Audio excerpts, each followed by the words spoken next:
raged through all Avantasia. The alliance of humans, elves, and dwarves fought against the evil army of the shadows. The war had devastated the country for years upon years, and yet, no one gained the advantage.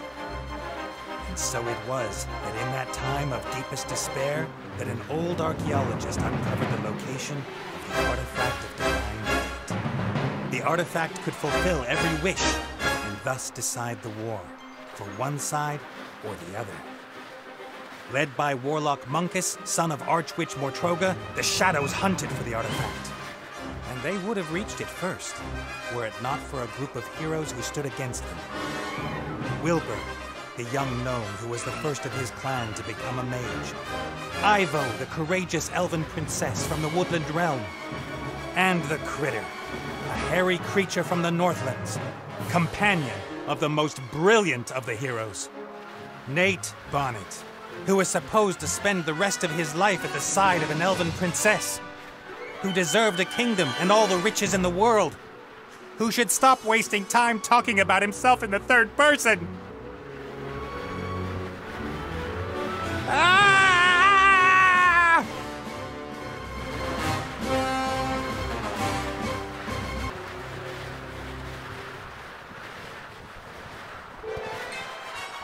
Good, good. This is good. Although the ground is still getting closer.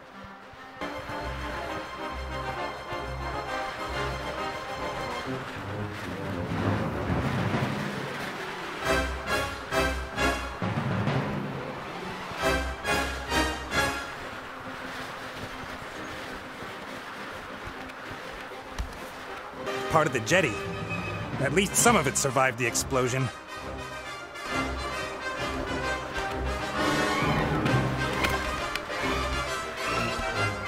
If I'm lucky, this will go all the way up to the island. But somehow I really doubt it will.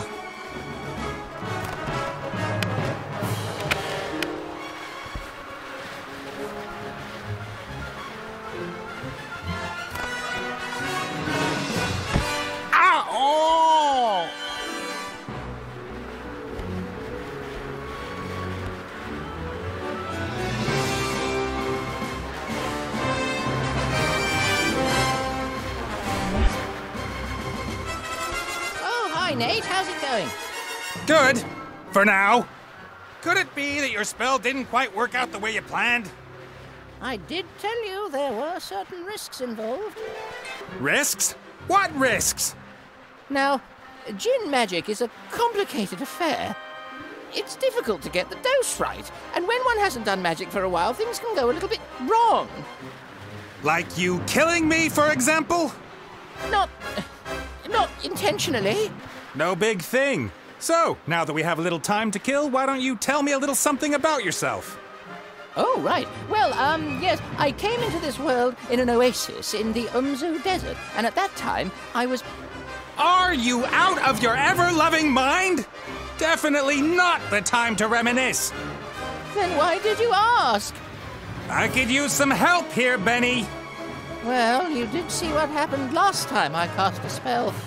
Time to make up for it, then. Now shake a leg! Oh, I don't know. I might just end up making everything worse. Can't you just stop time? Or wings! Give me wings! How about that? Oh, this is all terribly complicated. I really don't feel up to it today, Nate. Benny! Perhaps tomorrow? I really do need to think through what's happened today properly. You get me out of the mess you got us into right now! Please don't yell at me! I just can't take it anymore! Benny! Ah! The state he's in, we can forget about miracles. I gotta find something easy, something even he thinks he can do.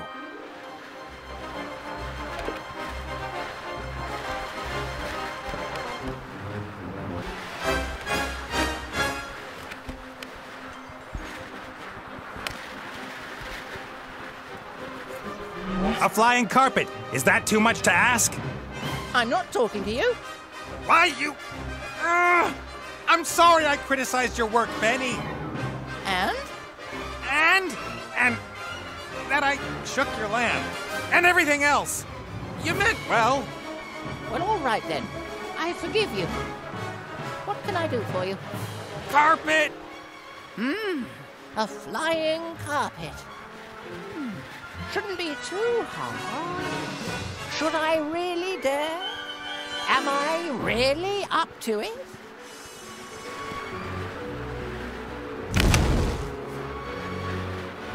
Yes!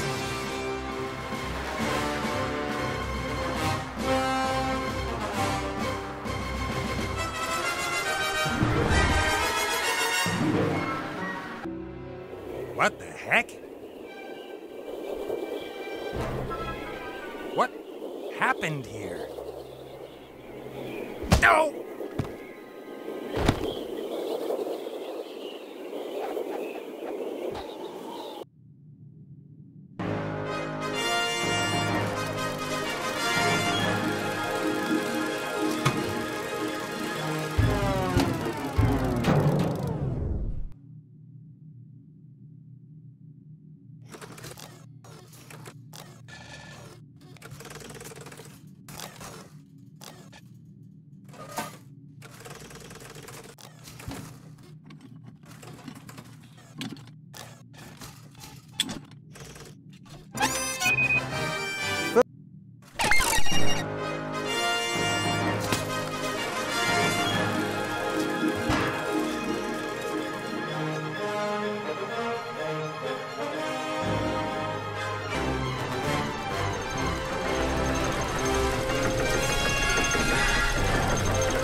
Now ready.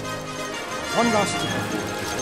If you press the spacebar, all interesting objects in the scene will be displayed. Good luck with your adventures in the book of Unwritten Tales 2. I'm worried about you. Oh, Mother. What's wrong with you? Everything's fine. No, you don't look well at all. Positively rotund. It is unseemly for an elf princess to cope with her frustrations by comfort eating. If you carry on like this, you won't fit into your wedding dress. I don't have any intentions of marrying anytime soon. Oh, darling, we've been through that already. Prince Lalilos is going to be arriving next week. You will like him. He's charming and... Look, he sent us a picture of himself and his sister. Which of the two is the sister? The elf nobility, unfortunately, has not got any unshaven Neanderthals to offer. You'll just have to get used to that. I don't have the slightest interest in that person. Not anymore. You are at the heart of the elf kingdom, in the castle of your family where you belong. No one here should be sad, tired, or fat. I only want what's best for you, Ivo.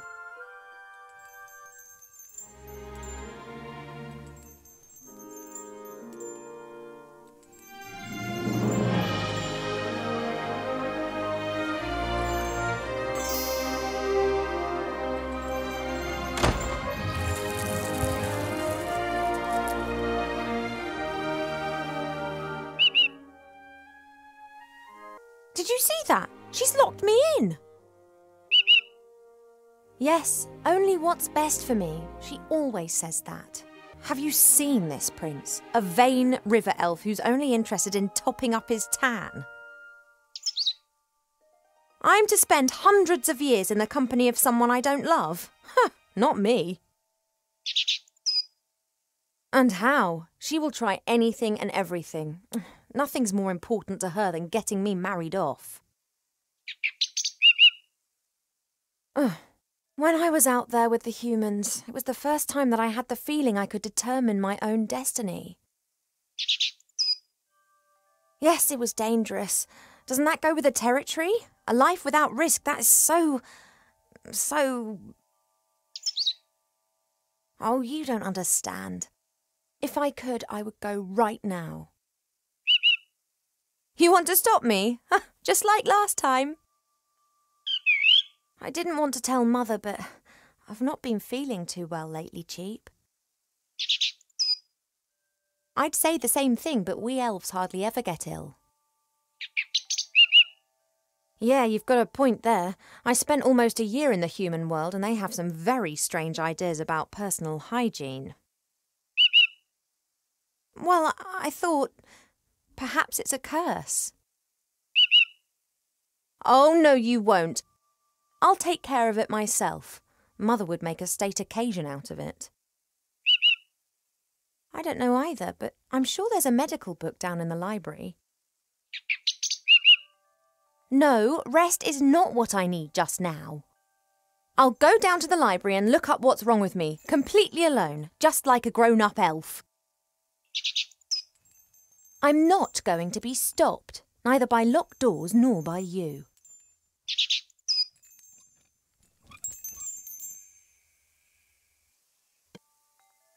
Since Nate left without saying so much as a word, Mother seized the opportunity to marry me off to a proper elf prince.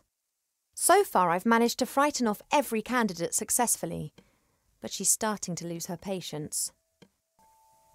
Fresh water from the Springbrook, the little stream that rises here in the castle and provides for the whole valley. People come from far and wide to drink it. Normally this bowl is full of fruit and nuts. Presumably Mother has decided I should be without such things whilst I am, as she says, positively rotund. A beautiful red flower. It was only put here a few days ago. Sometimes Mother orders a new plant that looks nice in my room. And then it's replaced and planted in the garden. An envoy from the Far East gave me this musical box years ago. Wherever I go, I always have its tune in my head.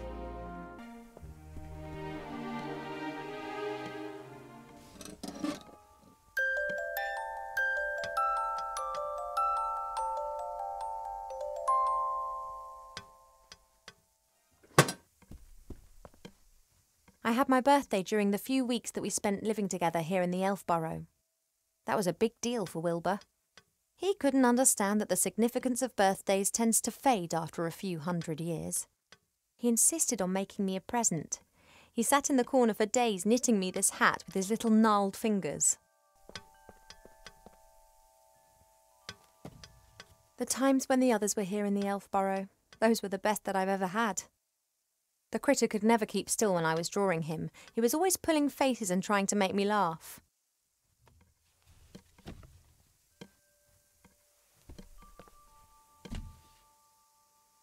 Wilbur was so excited. He loves elves and our stories.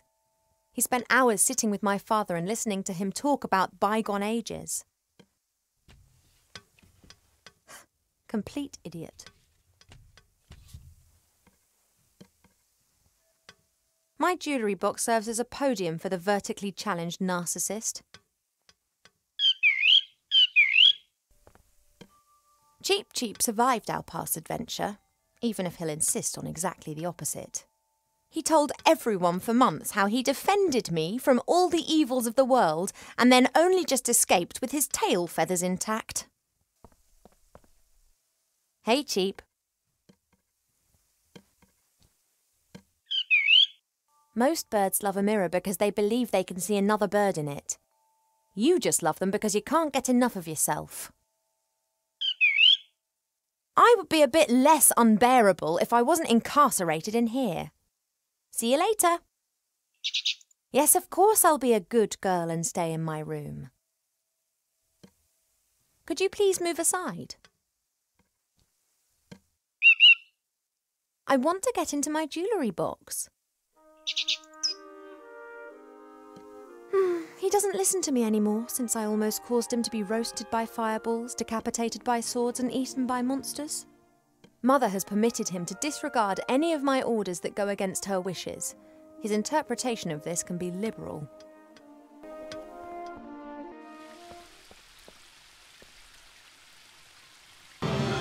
We have many exotic plants here in the palace, but sunflowers are my favourite. Apologies, I need a few of your seeds.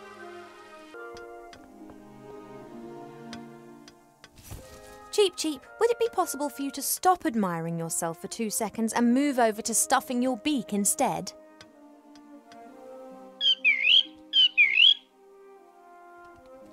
Don't say I never look after you.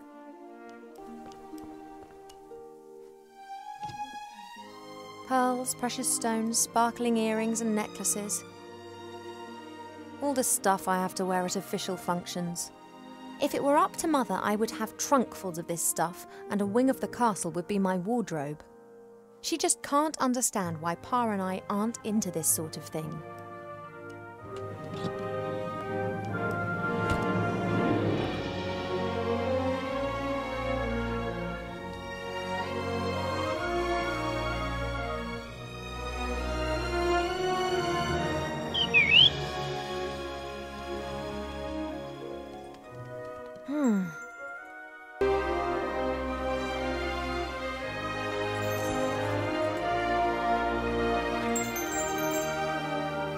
Hey, withdrawal symptoms? I just need the music box a minute. You don't need to turn your head away from your beautiful reflection for 1 second. Come on.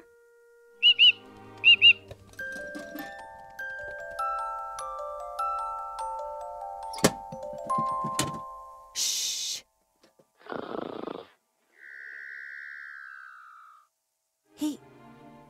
He's gone to sleep. It got dark and he's simply... No matter. I can now enjoy a few moments of peace. I'm going to have to take a few more of your seeds, but I promise this is the last time. Let's go.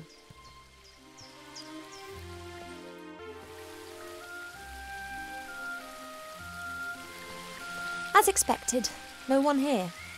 My parents are in the throne room ruling the lands, or rather Mother is. A fairly small, unattractive tree. Huh. I'd like to see how attractive you'd look if someone disturbed you on the pot in the morning. You mean... Anyway, what could I do for you, my little beauty? The garden always looks fantastic, Arbor. Thank you. It's a girt load of work. People always think elf gardens are fabulous by their very nature. But you need a mighty good gardener. You have got green fingers. Ah, that's just moss, my dear. Happens if you spend all day grubbing around in the earth and don't wash your hands properly in the evenings. Mother put me on a diet this morning so that I'll look perfect for my wedding. Oh, everything has to be perfect for her. No such thing in nature, of course. Or rather, everything is perfect if you just let nature run its course. You tell that to Mother. I have, many times.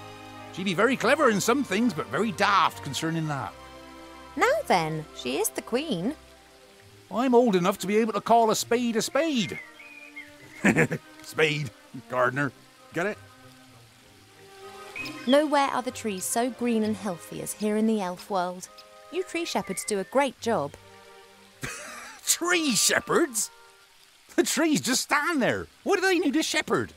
However, I quite fancy one of those shepherd dogs. Hey, Rex, do you want to be my shepherd dog? Nah, my darling. I'm a gardener. Nothing more, nothing less. What are you up to today, then? Got much on? Oh, the usual. You know, it never rains in the Elfborough, but the flowers need their water, so I water them every day. Ah, the curse of good weather. The weather isn't the only thing which isn't right. I've been here 30 years, and for 30 years we've had autumn. Time passes differently in the elf burrow. Slower. Well, that's why everyone grows to be ancient here, obviously. But if we had a bit of normal weather and the usual seasons, there'd be a lot more variety here. You and Father, you get along well, don't you? No one understands more about nature than him, that's for sure. But I don't often ask him for help. Thinking has never got a field dug, if you get my drift. He's just more of a theorist. The mud on your feet, the smell of fresh earth, all that joy and life. And he's missing out on the lot by just sitting around up there and doing nubbit.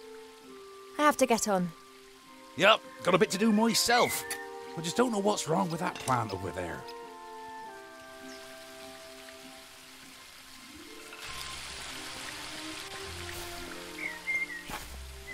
Your mother got a whole heap of flowers given to her the other day from a fairy delegation.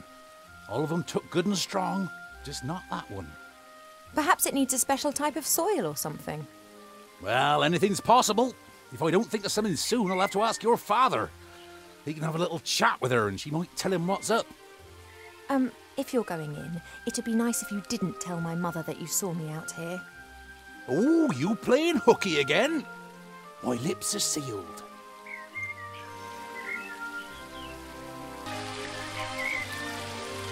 There are reeds and water lilies growing in the pond. Naturally, they were planted there. They don't grow in the wild so high up the mountains.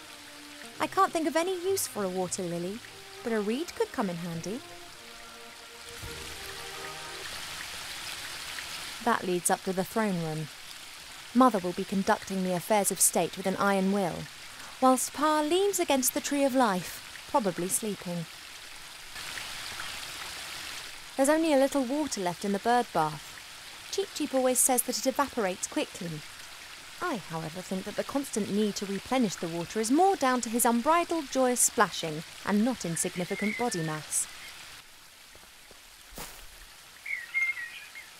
Hi, Arbor. Oh, Ivo! Have you found out what's wrong with the plant yet? Nope, I haven't. Everything looks proper. Earth is moist and nutrient-rich. The sun is shining. Difficult case. I'd quite like to smoke my morning pipe now, but first work, then play. See you later, Arbor. See ya! A handy smooth stone, Arbor's sheepdog.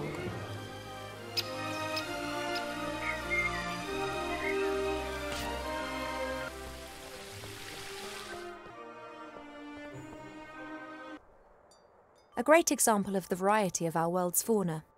Some of the ideas Mother Nature has can be quite off the wall. A few years ago, this dragon was causing a whole lot of grief. A bounty was put on its head, and all heroes of the land were encouraged to hunt it down. 40 brave warriors penetrated its lair and slew it. They brought the head to the palace where it was displayed in triumph. The strange thing was that a bit later more adventurers came carrying an identical head. Then more and more heroes arrived.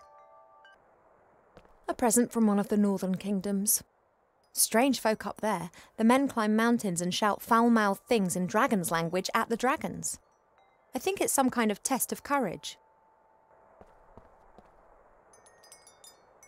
The Biggest Plant Book of Avantasia by Charles Mendel with illustrations by Alexander Bonpland. A standard reference book that Arbor always used to consult every now and then. However, he insists that he now knows it off by heart. Perhaps I can help Arbor solve the problem with that flower. Let's take a look.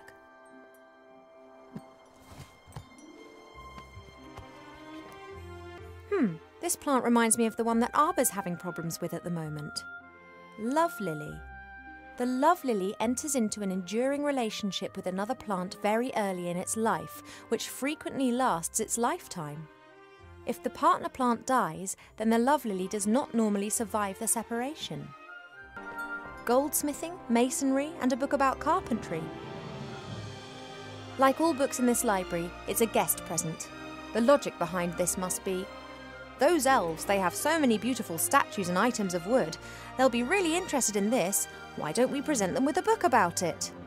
What they don't realise, though, is that if we're interested in a subject, then we'll already know pretty much all there is to know about the matter, and the book's of no use to us whatsoever.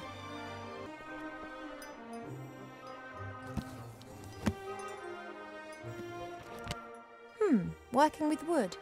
There's a master whittler down in the valley. I've enjoyed watching him in the past. He carves animal figures so real that humans and dwarfs believe that they are actually animals turned into wood.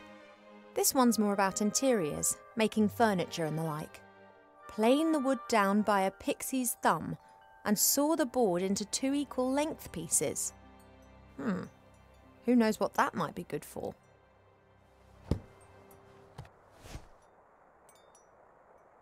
Several books about animals, an atlas, a book about humans. Actually, more of a brochure. And what's this? Fishing for the moderately talented. Hi, Arba. Oh, Ivo! I think I know the name of your patient. It's a love lily. You don't look particularly loved up. That's exactly the problem. Love lilies enter into a lifelong partnership with another plant. And if they're separated... Then they let their heads droop. Good theory.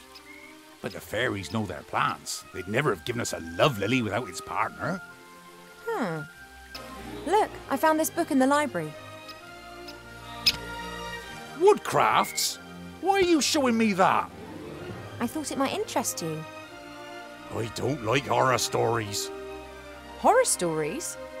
Wood that has been clamped into a revolving monstrosity to be whittled down layer by layer to the core? What do you call that then?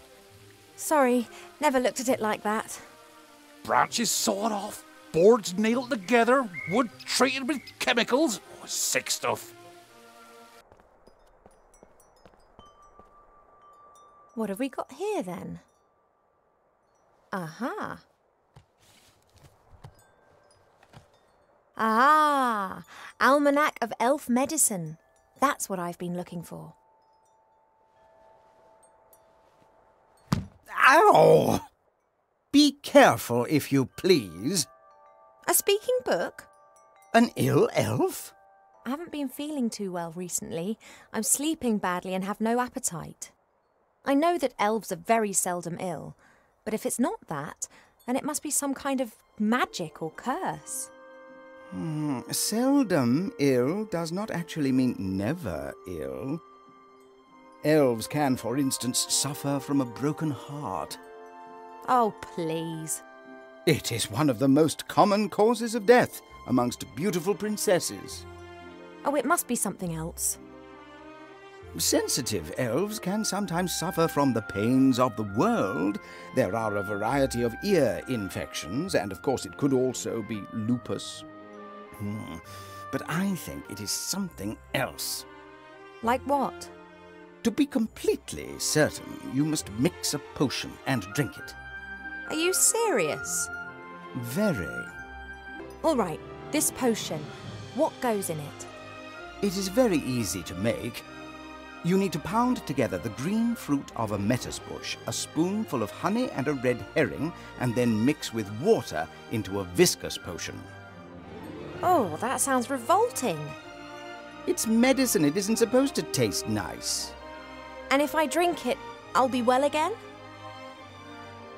We will then at least know what is wrong with you. This metis bush, where can I find one? Haven't a clue. I'm just a book and have spent years sandwiched between dusty hymnals and a tome of revolting recipes. A red herring? Are you serious? Of course, why not? Red herrings are known all over the land as particularly useful fish. Their uses in the areas of medicine, cuisine, and literature are too numerous to mention. All right, so I've got a red herring. Are you actually qualified to make a diagnosis? And why can you talk? I am a magical medicine book. That actually serves as an answer to both of your questions. I've never encountered a talking book before. Of course not. I am the only talking book here. That's the problem. In the magical library in Seastone, all books can talk. Things really get cooking there, believe me. Thank you. I think that's all for now. Normally, it's me that ends patient consultations. You are only a princess, but I am a doctor. Hi, Arbor. Oh, Ivo! If I were ill and needed to make some medicine, then you'd help me with that, wouldn't you? Ill? You're an elf! Elves don't get ill! But if I were...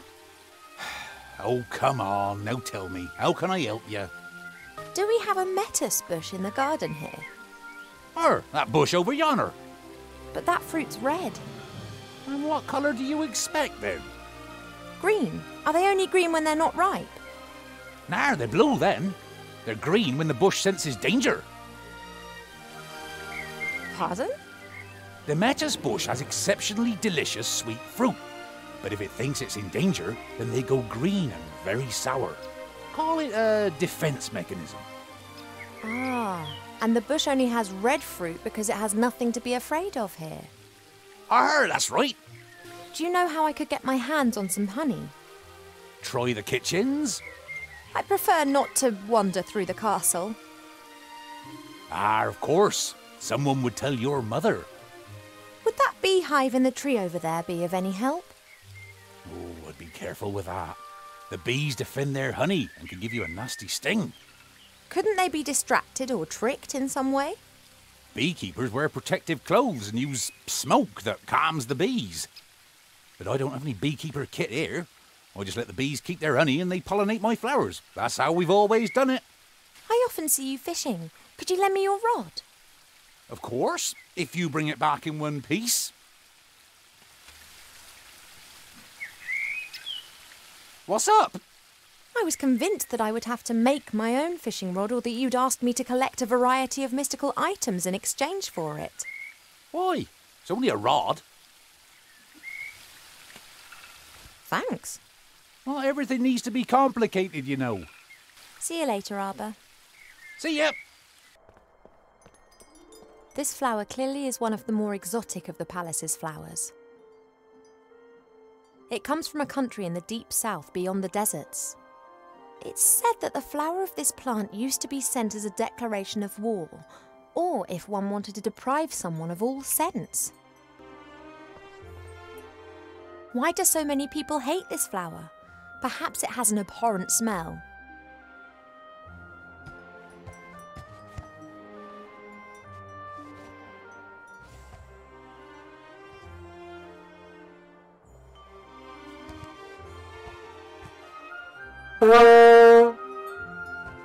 Now that explains why this flower is classified as a weapon in 24 countries.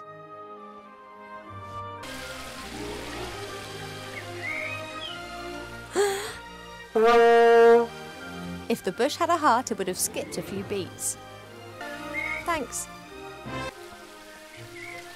As suspected, there are red herrings swimming in the pond. They are really saltwater fish that live in the sea.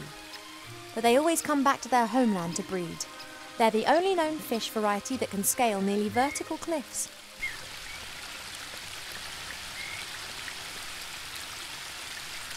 I don't have a clue about fishing, but I'll try my luck.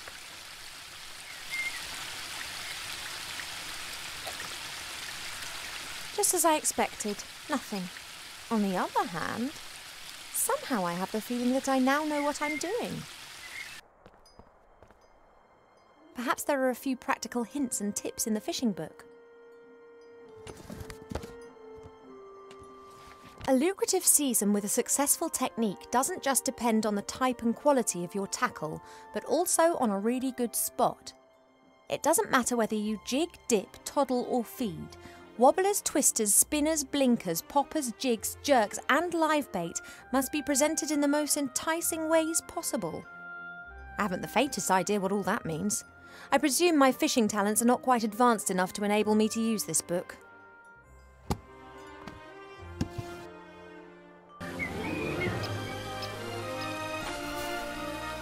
Hi, Arbor. Oh, Ivo! You must know a lot about fishing. Could you teach me? Yep, can do that. Just put the line into the water and wait. That much I know already. Is that all? Yep. It's all a question of probability. Will a fish bite, or won't a fish bite? You understand? A good bait, a blinker, and those sort of things can increase your probability, of course. But apart from that, it's just practice, practice, practice. Arbor's pot, literally. I really shouldn't... it's only earth. I should tell Mother how her daughter... well, she'd be delighted. The worms provide a great lure and should increase my fishing success rate, whatever that is. I always hang one onto the hook before I cast the line out. I guess that I can just practice until I'm good enough.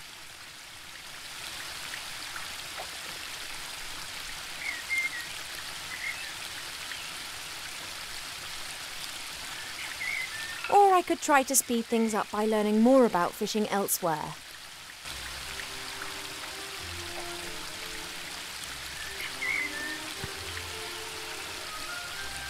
A classic.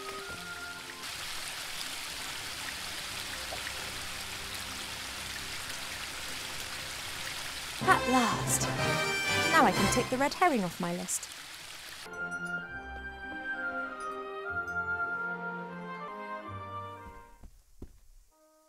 The door can be opened easily from the outside. If it was up to me, it would stay open. This flower was given to us by the fairies, just like the love lily down in the garden. I bet they belong together. Look, do you know this flower?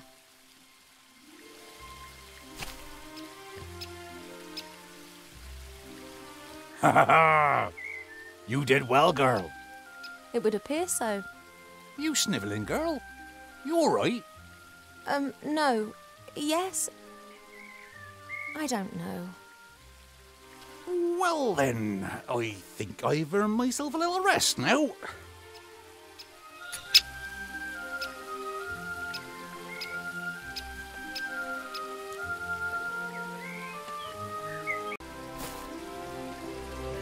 You're having a good time, I see. What can I do for you? You shouldn't smoke. Why not? It's not healthy. No lungs, no problems. Don't you think it's a bit weird and warped to smoke yourself? Yeah, I know. I'm terrible. Don't tell no one, though. Do you sometimes miss your old life and the world out there? It's comfortable here, to be sure. And boring. Well, if you're bored, then why stay? Me? Well, I'm the princess. And Mother's scared that something might happen to me out there. And to be honest, she's probably right. Well, of course something could happen to you. And what's it called when things happen to you? Life. That's what it's called. You fall over, you get up, you laugh, you cry, you do daft things. Well, how can one enjoy the sunshine if it never rains? The smoke from Arbor's pipe seems to be calming the bees. This is my chance. Hey now, you all right there? Sorry, had to do it. Well, I'm not happy about this destruction of nature. Not unless I get half of that there honey. I don't need any more. The rest is for you.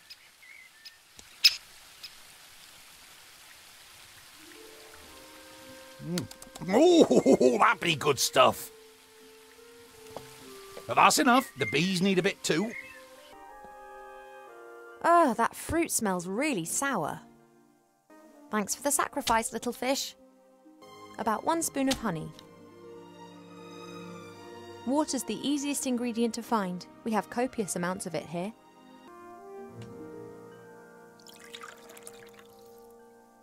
That should do it. The medicine book reckoned that it should be a viscous potion.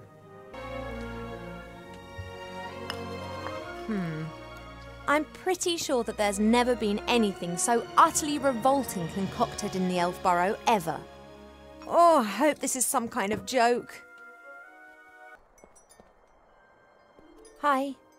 Well, what's up? The potion's ready, but you don't seriously expect me to drink it, do you? You must.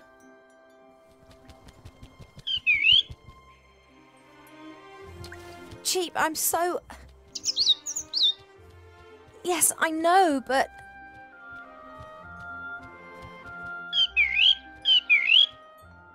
This, medicine. Well, I did tell you that I wasn't feeling well, and the medicine book here thinks it could be something serious.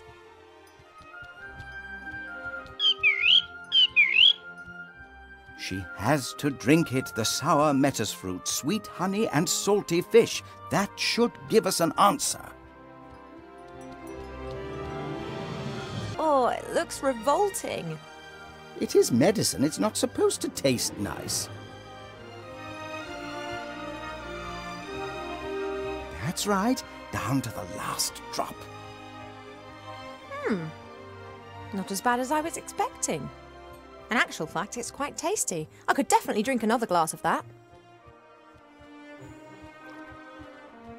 Congratulations, Ivo. You are pregnant.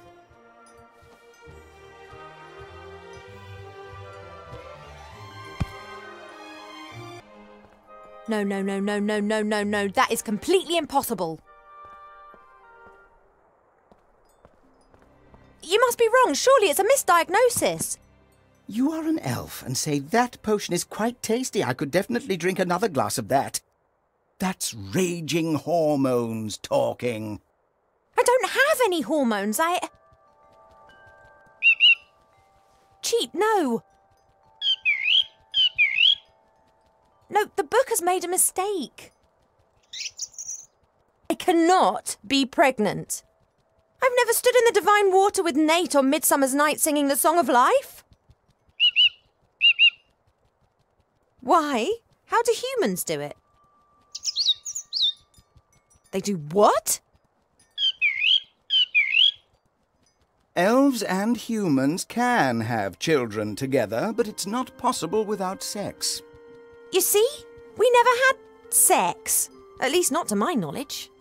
But the diagnosis is crystal clear. Let's just pretend that I am pregnant. There must be some explanation, rational or otherwise. If we discount the possibility that the child was conceived by natural means, which would certainly appear to be the case here, then that leaves us with just the unconventional conception methods. Did you, perhaps, make some kind of pact with a goblin regarding the child? Child in exchange for gold or a kingdom, for example? No. Has a god in the guise of a bull appeared to you in your dreams? Any angels been having a word with you? No. Have any stars fallen from the heavens recently? No, not that I'm aware of. Then that just leaves magic, or a curse. But unfortunately, that is not my area of expertise. I wish it was so cheap, but my feeling is that the book is right. I am pregnant. I'm not sure how, and I'm not sure why, but it would appear that I'm pregnant. And as all other possibilities have been eliminated, then it must be a curse that's responsible. That is fantastic! No, of course I didn't mean it like that, but just think. Me, cursed. That sounds like an adventure. Totally obvious what we need to do now. We ask Archmage Alistair. He's the wisest magician in the realm of man, and he's a friend. He'll be able to tell us what it means. Oh, no, you don't. You remember who was meant to be looking after me so that nothing happens to me, don't you? Alistair's sure to have the answers. We'll have to track him down in the Mage Tower in Seastone. Only, how are we going to get there? Seastone is days away from here. Oh, yeah, saying fly is all well and good. Are you going to teach me quickly, then? No, we need a fast mode of transport. And then there's the small matter of the Border Watch. Their longbows can take out a fly's eye at 400 metres, and they will shoot if said fly should dare to set foot in or leave the woodland realm without permission. You don't by any chance know the password that the Border Watch use? Typical. That's exactly the problem. Mother chooses a new password every single day, and there's no way I'll get it out of her. Oh, why don't you know the password? You normally know everything. Hey, know-it-all. Mother's mirror. It knows more than you. It must know the password. If we work as a team, we should be able to cast a little light on the matter cheap. After all, if it is a curse, then I'm the victim, not the perpetrator. Well, yes, I know that. She'll blame us whatever happens. But it's best for us to have some answers rather than just presenting her the facts, don't you think? Transport and the password. Let's go. An all-knowing mirror. In the current situation, that would be more than useful. The only question is how to cast a spell over the mirror. I've never done that before.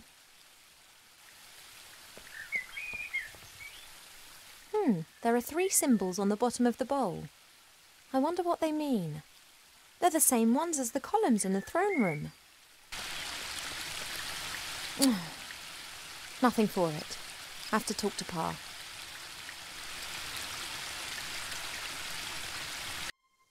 Ivo, I thought that we'd agreed that you would stay in your room. I'm no longer a little girl who can be shut up in her room. No? How did you get out of your room? Did you trick Cheep Cheep and then climb over the balcony? That sounds very grown up. I'm What are you, my darling? Pretty. I am pretty. But of course you are. You are my daughter and an elf princess. So you disobeyed me just to tell me this. I just left my room to do a bit of training. Mm-hmm. You said yourself I've put on a few pounds, and I'm not going to get rid of them by lying around on my bed all day. Where does this sudden insight come from? I can't keep asking myself what to do with my life. Perhaps marriage isn't such a bad idea. It most certainly isn't. And if you train diligently, I'm sure Prince Lalilos will like you a lot. Of course. Fine. I would love to help you, but I'm most dreadfully busy. A kind of epidemic seems to have broken out in Seastone. An epidemic in Seastone? It's strange. We're getting reports from the whole of the Middle Kingdom. Objects and beings have been changed. What do you mean? The situation isn't clear. It appears as if some kind of terrible power is gradually moving through the whole land, changing it. Do you remember the story of the Nothing? A big blackness that gradually swallowed a fairy kingdom bit by bit. Of course.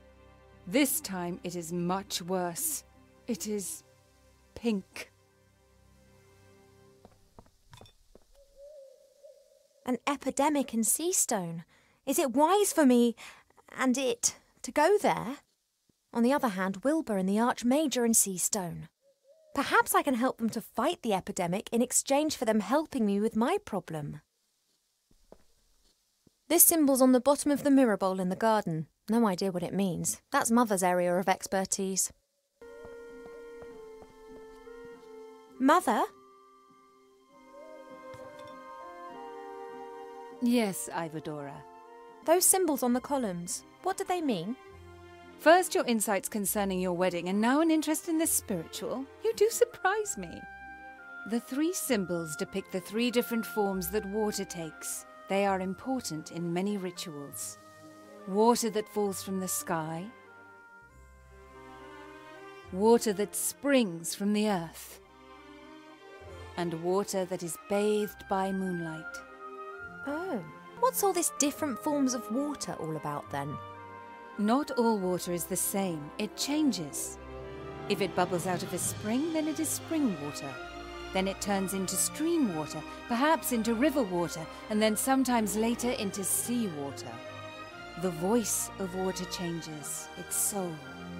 And if different forms of water are mixed together, Then you can create water with powerful magical properties. But it's not as easy as you might imagine. Water is constantly changing its form. Rain is water from the sky, but as soon as it lands in a puddle, then it becomes common puddle water. Do you know what can be done to fight the epidemic in Seastone? Done? Nothing, my darling. It's a matter for humans. We will only observe. How hard would it be for us to actually help solve a problem for once, instead of waiting for it to solve itself? If Alistair needs my advice, he can ask me, and up to now he has not done that. But... I'm not going to interfere. See you later, Mother. Don't pull a face like a wilted willow, Ivo. Smile. Pa doesn't like getting up early. He always says he needs lots of sleep, but he's never said why.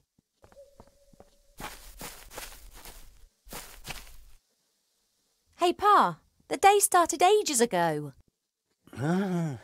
What? Oh, Ivo, how's my favourite daughter? I'm your only daughter. Oh, that I had 100. You are and will remain something very special. The other 99 will be as well, though. Pa, you're nuts. Isn't it a wonderful day today? Again. Just as the caterpillars cough in the morning dew. Yet, something seems to be troubling you. She locked me up like a small child. Have you argued again? She started it. She loves you. And she only wants the best for me. How can it be best for me if she constantly criticises me and forces me to do things that I don't want to do? She believes that this will help prepare you for the life that awaits you. I'd just like to decide for myself. I know. Your mother just doesn't understand that, because she never had that choice. You are always defending her. Doesn't she drive you mad too? Naturally. Then why don't you tell her? Does the gnu talk of spring when the shadows are tickling the squirrel? I love her. It's just a phase. She'll change. And if she doesn't change, then I will not love her any less. I love you both as you are, warts and all. Mother wants me to marry this Prince Lalilos. I did hear about that. Is that your wish too? All I wish for is for you to be happy. Aha, so I'm not going to marry him. Unfortunately, not all wishes are granted. Oh. You are an elf princess. You will need to marry sooner or later. It's just when and who. I'd rather just leave that to Mother Nature. I wish you could convince Mother of that. I fear her faith in your taste of men has been shaken a little since... Well, you know. She wants to prevent your heart being broken again. That's why she is choosing someone that she thinks is right for you. Pa, would you have used the artifact of divine fate? Or would you have hidden it like we did? I think that too much power can corrupt any one of us. But you have great powers, and you've never used them for evil. I could have cured diseased woodlands with the artifact, cleaned rivers in the air. And then what? Then I might have chased away the lumberjacks and destroyed the factories of the dwarves. But I could have helped a lot of humans. Things take time, Ivo. If you force change before its time has come, then it won't last. I need to tell you something, Father, but I'm not sure how. You shouldn't worry too much. It's not good for the baby. You know. Has a zebra got stripes? How can it have happened? Why? I don't know. Is that important? It is. I want to know what's happened to me. Then look for the answers, my little bud. How can you be so calm about it? Because I know that everything will be fine in the end. And if it isn't fine? Then it is not the end. If you don't know what the pregnancy's all about, then I'll have to travel to Seastone and ask the Archmage. The fact that I don't know means that you did not get pregnant by natural means. And if something does not conform to the laws of nature, then it must be magic. No one knows more about these things than Alistair. We agree, then? Like snails munching cabbage. Only your mother isn't going to permit it. I know, but I'll work on that. I've got quite a lot to think about. Goodbye, little daughter. See you later, Father. That's just what I need. Mother? Yes, Ivadora.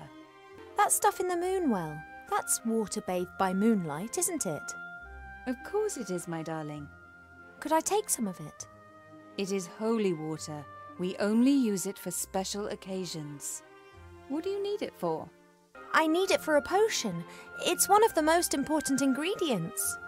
Really? What sort of potion? Well, the moon water's a particularly pure and clean water. I thought that it could form the basis of a beauty potion. It is true that this water is purported to have healing powers. I didn't want to trouble you with this, but then I thought, if I'm meant to be looking my best for the prince, then such a potion wouldn't do any harm. Oh, absolutely. Do you have a vessel? May the moonwell water give you the help you need to become more beautiful, just as it has always helped me.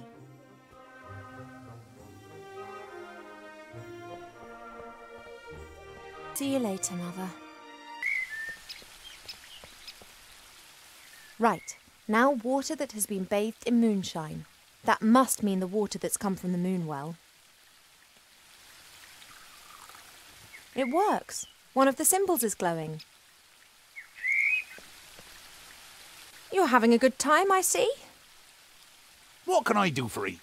Arbor, I'm going to have to leave the elf burrow for a few days. Your mother giving you permission? Not as such. Oh, she not gonna like that. But one has to do what one has to do. I wish you a good journey. Oh, thank you, Arbor. And don't tell anyone I told you.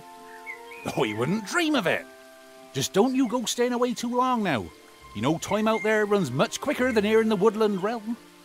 Of course. In the outside world, we elves age like humans. That's why most elves avoid it like the plague. Quite right.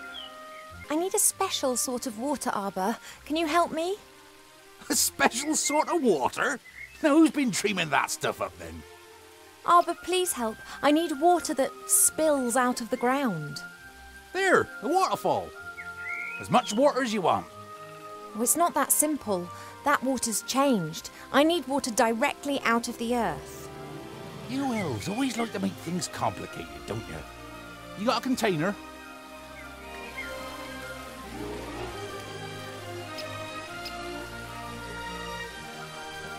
There you go.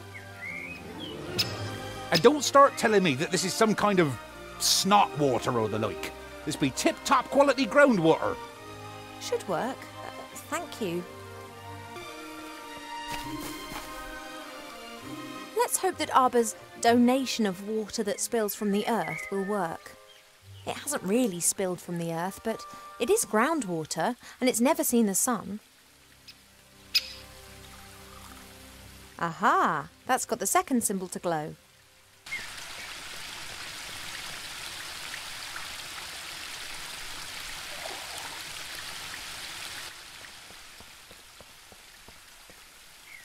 Water from the waterfall. One could also say water that has fallen from the sky. Now all the symbols are going. Hello? Are you there? I'm always there. I cast a spell over you single-handedly with no help. You had help, you just didn't realise it. No, I did it by myself. I'm the all-knowing seer. I'm telling you, you are wrong. Are you really all-knowing? No, but it sounds better than I am the seer who saw more than any other being in the world and yet didn't see all. I did summon you, but I don't really know anything about you.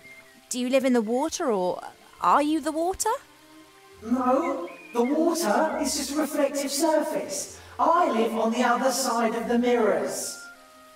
I see what happens in front of mirrors. To you, they are simple reflections. To me, they are the window through which I view your world. Okay. So you live on the other side of all mirrors. Does that include the one in my bedroom? I can look through any reflective surface. I see all. You do close your eyes, when it's the decent thing to do, right? I see all. Yes, understood. But if someone's undressing in front of their mirror or doing embarrassing things that no one else should see, you do look away, right? I can see into the furthest reaches of the world. I see the good and the bad, the beautiful and the abominable. You saw me giving an imaginary harp concert in front of my mirror. I count that amongst the abominable. And Mother and others summon you to ask your advice. I wouldn't exactly describe it as asking. They know how to reach me via one of the mirrors. They want me to give them information, and if I don't answer, they just stand there and stare at me. So you help them? That is the question, is it not?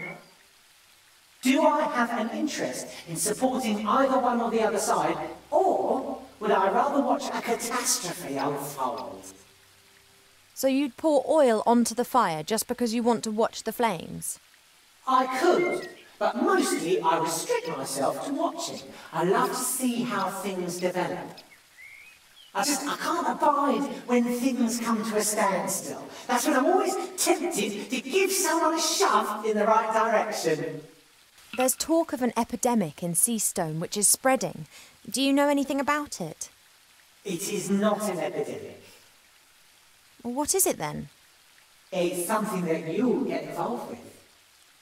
Can you see into the future? Stories repeat themselves. Other places, other participants, but the course remains the same. Good fights evil. Why am I pregnant? You are pregnant? Should you not know that? You being the nearly all-knowing oracle. I didn't see that. When did you get pregnant? I'm asking you. Stupid romance. A woodland glade, a bed in the cornfield, not a mirror in sight. Couldn't you and Nate have done that somewhere else? Done what? Oh, yes. Nothing at all, Princess. I need today's password for the Woodland Realm Border Watch. Do you know it? Of course. Your mother told the commander of the guards when she was standing next to the mirror surface of the moon well. Can I have it? Absolutely. I want to see how this develops. And there are quite a few surprises awaiting you in Seastone. Which, of course, you're not going to tell me about. They wouldn't be surprises if I told you about them. By any chance, is the password melon? How do you know that? Stories repeat themselves. Do you not know that? Thanks for that unsettling conversation. I have to go. Yes, you must. But we will see each other again soon. You mean to say you will see me and follow my every move? Yes, but I didn't mean that. You will seek me out before this story ends. Really? Yes, you will want to help a friend in need and won't know how to. That's when you will seek and find me. Where will I find you? In a flying town, in a house with no corners. Till then, Princess Ivo of the Woodland Realm. But, oh... There appears to be an amazing collection of stuff accumulated in the little pond. I wonder if there's anything there that could prove useful. I've got what I need, but this is so much fun. And perhaps I'll have a bit of luck catching other interesting things in the pond.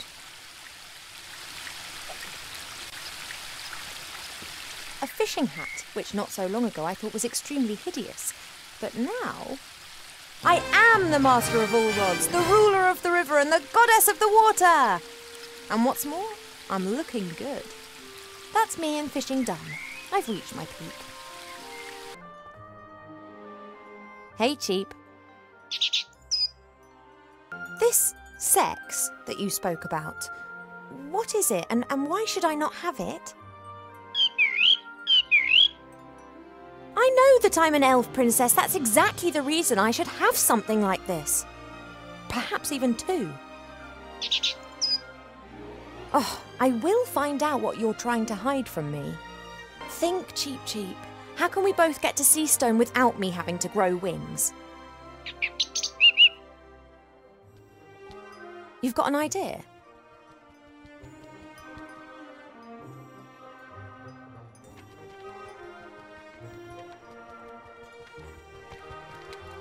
A flight magazine? You've taken out a subscription to a flight magazine? Yeah, all right. Page 15. Hippogriff stud Eculeus in the Blue Mountains. The best battle and hunting hippogriffs in Avantasia. A hippogriff? That could carry me. Not a bad idea, Cheap. But the Blue Mountains aren't close. And just look at the price. A pot of gold. Now where are we meant to get that from? Yes, I think you're right. We'll have to think of something.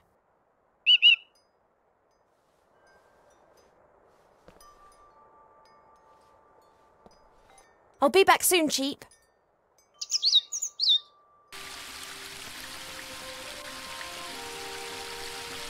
I wonder if trees regard a carpenter as the bogeyman.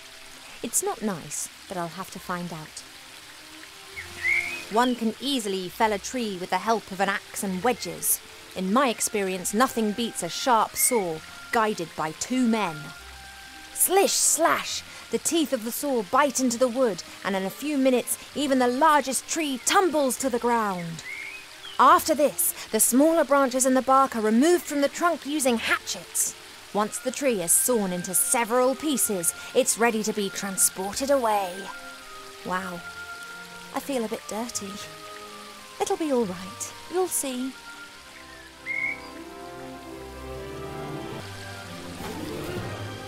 Hey, there's a rainbow. Since the willow's branches are hanging down for some inexplicable reason, the sun is able to shine directly onto the waterfall again and is now producing a pretty rainbow over the garden. Nate once said that rainbows never touch the earth. Wilbur wouldn't believe him. Let's see who was right. That's Arbor's little spade. He always leaves his stuff all over the garden, which of course drives Mother mad.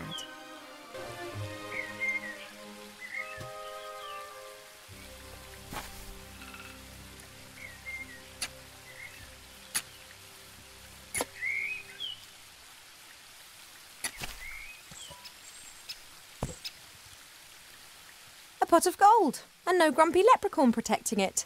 What a stroke of luck.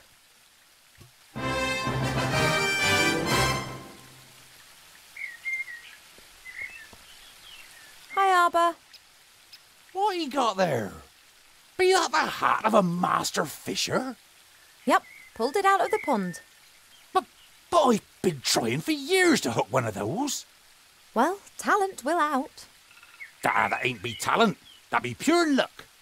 Mappin'. Sooner or later, old Arbor will get some luck too.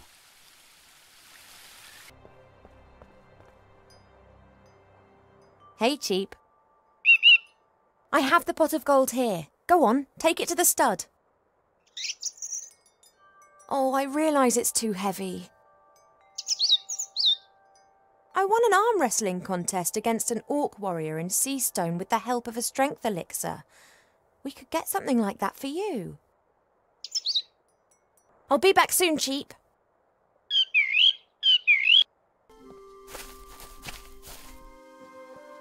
Pa? Yes, Poppet?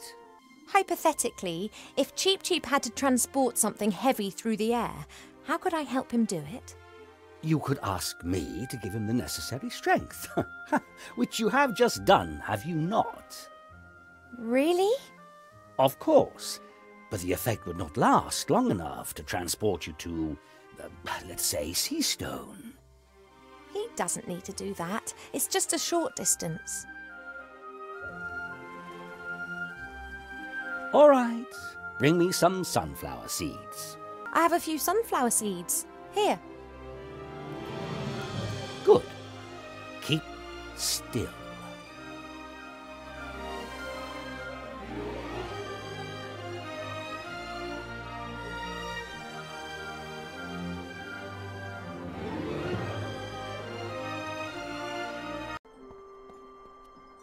Father's changed the sunflower seeds. Well, can you feel anything?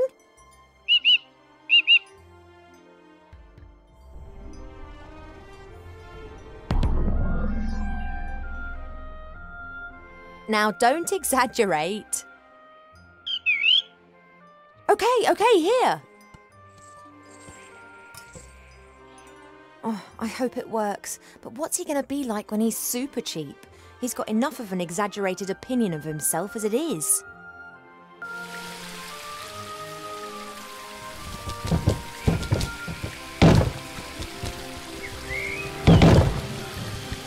Oh, that's overdoing it a bit. I thought you just wanted to deliver the pot of gold. You deserve it.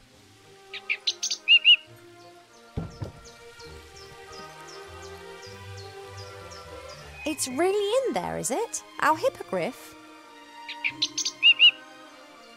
Why did the stud put it in there? Couldn't they have just let it fly back with you? You mean it was in the box already? You didn't actually see it? Huh, I'd love to have your trust. Oh well, at least it's pretty lively. Cheep Cheep blind purchased the hippogriff. His trust in the Aculeus stud is far greater than his mistrust of humankind's capacity to deceive. Relax, I'm on it.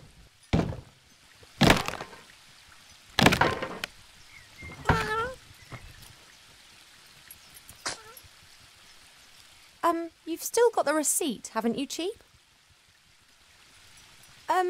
Cheep? Didn't the hippogriff in the magazine look a bit different to this? Bigger, a bit more griff and a bit less hippo?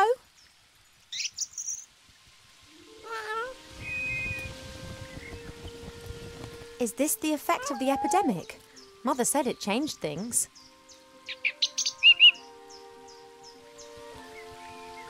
The little chap has enough strength to demolish a heavy wooden box. That's a pretty good sign. You are strong enough, aren't you?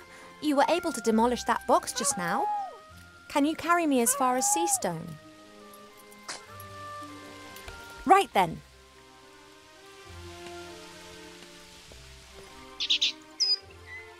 The Archmage. Murdered? By Wilbur Weathervane? There's something strange afoot, Cheep. Mark my words. I don't believe a word of it. Someone's responsible for this epidemic and someone wants to hurt our friends.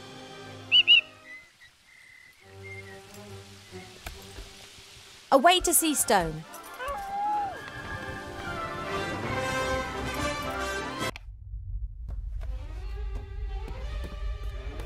My name is Weathervane, Professor Weathervane. You want to teach us? Well, yes. Why not? You're a gnome! Gnomes can't do magic! I can, and have. During my mage training, yes? My mother also says that you should not be a teacher. But I think you're great, Professor. Oh, thank you. Say, Professor, what exactly is the magic constant? How long must Veritaserum mature? What can you tell us about ancient magic runes? How about you sit down properly first? No. Nope? That's no, Professor. Or More properly, yes, Professor. Nope means yes, Professor. That's going to cause some misunderstandings. So, the magic constant? Veritaserum? Ancient magic runes? We want to learn something. You seem to really know a lot about magic. More than you, anyway. Maybe we should switch places. Maybe you should shut your... we never talked to teachers like that in my day. Well, we do in mine. We'd like to have answers to our questions.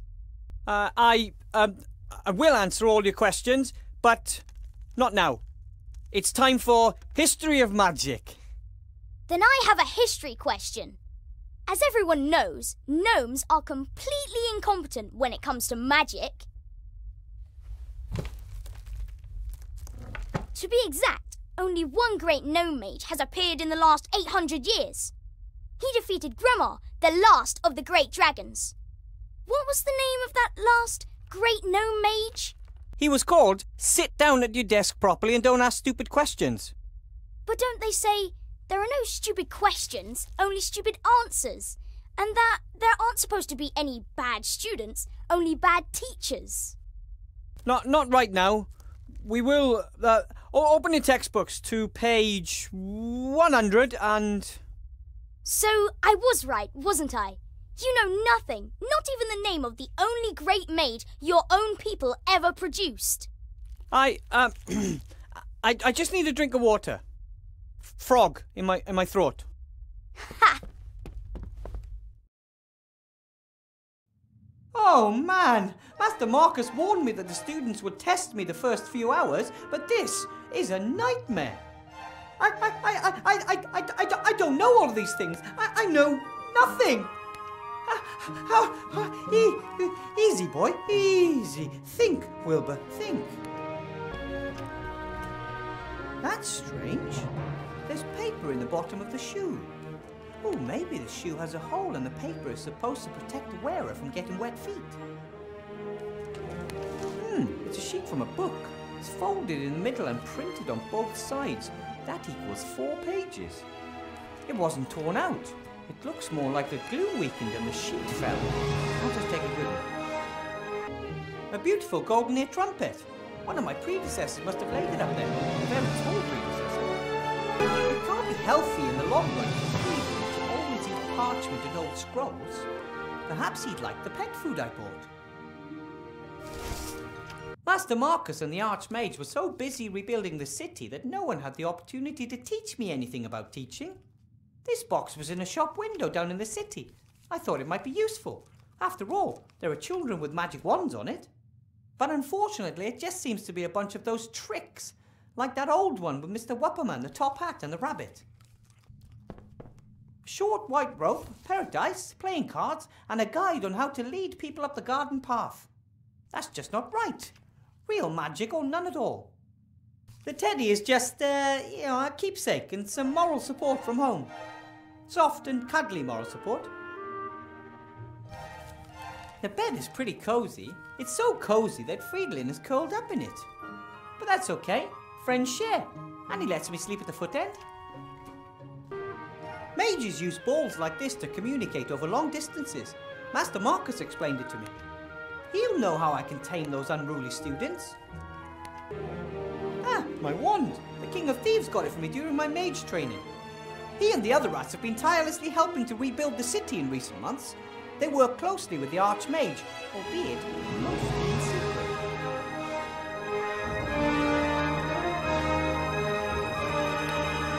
I still haven't figured out exactly how it works. Sometimes it performs the most amazing magic, sometimes it can't even perform the simplest of tasks. Archmage Alistair's promised to have a look at it sometime. Maybe it has a loose connection or something.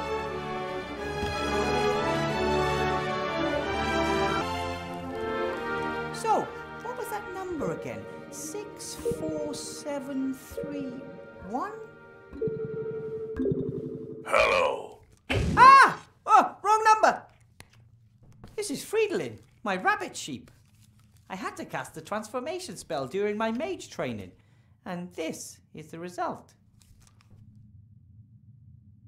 Well, buddy? What are you eating there? Hey, that's my notepad. Okay, we'll do it like this. I'll give you some delicious pet food, and you give me my notebook back. Okay, buddy? All right, me first. Okay. Now give me my notebook, please. Hey, I thought we had a deal. Maybe I can lure Friedlin away from my notepad. That's it. That's all there is. Hey, Friedlin, look! Food! All you have to do is hop over here and get it.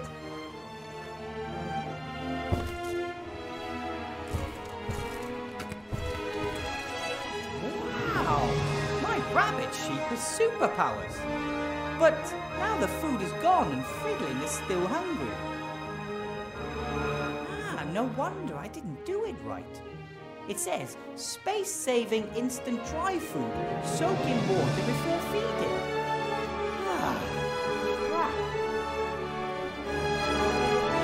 A bowl of fresh, cool water for my roommate. There's no way I'm taking the bowl with me. I mean, how am I supposed to put a bowl of water into my pocket without getting my robe soaking wet? It's not like I can just carry anything around. But I could use the bowl here in the room. How about some water to wash the food down? That's what I thought. Food was pretty dry, right?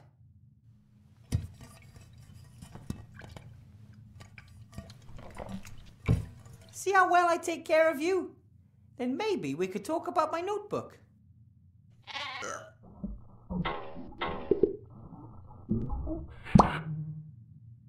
Oops. I'll read the instructions next time, promise. Sorry.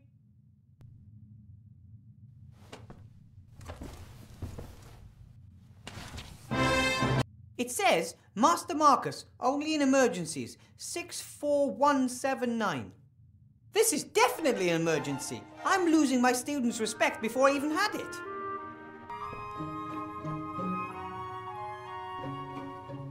Well, 6417 and 9. Hopefully this will work this time. Yes? Hello? Master Marcus! Wilbur, what is it? You have to help me, Master Marcus. The students, they're always asking me questions. Of course, you're their teacher. But I don't know the answers. I've only been a teacher for a few days and I'm all alone. And the school is eerie and there's no textbooks and no one wants to learn anything and... Wilbur, no one expects you to be the perfect teacher right away. Wake your students' enthusiasm for magic. That would be a good start. Apparently there was a powerful gnome mage a long time ago. Did he kill any dragons? According to legend, the last of the great dragons, Gremma, was defeated by a gnome. That's the one I mean. What was that gnome's name? No one knows. He arrived at a time of great need and saved the people of the Southlands by accomplishing the impossible. Then he disappeared without a trace. Wow. But one of my students asked me for his name. Then he probably wanted to lead you up the garden path. Some students want to find your weaknesses and see how far they can go. Don't take any guff. Why do I have to teach here all alone? Why aren't there any other teachers? Many mages died during the war. There are only a few of us left. And most of those who survived are now pursuing more lucrative activities. Alchemy, ghost hunting, children's birthday parties. But training new mages is important. If the rest are just out for the gold, then who will take care of the next generation? Being a teacher is an important and honourable task, Wilbur, even when others fail to appreciate that. You said I should inspire my students, but how am I supposed to do that? I don't know anything about the history of magic. Obviously not, otherwise you would know that you'll never attract anyone with that subject. But it's in the curriculum. Oh, bugger the curriculum. Do what you're good at. Cast spells. Fill them with wonder. Make them want to be able to do the same. But I don't know how. Wilbur, you conjured a sheep out of a hat, and you didn't know how to do that either. Go out there and knock them dead. Let the magic do the work. You may not know what you're doing, but you're doing it. Just do some magic. Just do some magic. Thanks for your help, Master Marcus. I'll get through the lesson one way or another, and then I'll get back in touch, okay? Sorry, but no, Wilbur. You caught me packing. I'm off to spend 2 exciting weeks with a couple of friends. What, you got on vacation? Well, now? Maybe it's more than just a holiday. I sold the mage school, as you know. I want to start something new. Finally do what I really want to do. Role-playing games. Role-playing games? Live role-playing games. They start in a few days. We leave the normal world of magic, monsters and dungeons behind and immerse ourselves in a fantasy world. I play a removals contractor who is caught in a traffic jam with his truck and must therefore spend a night in a motel. Can you imagine what adventures could be waiting there for me? But I thought being a teacher was really important, and... That it is! Have fun! That's Marcus! Hello!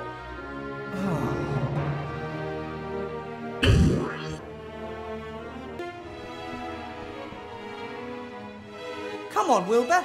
You can do it. You can inspire your students.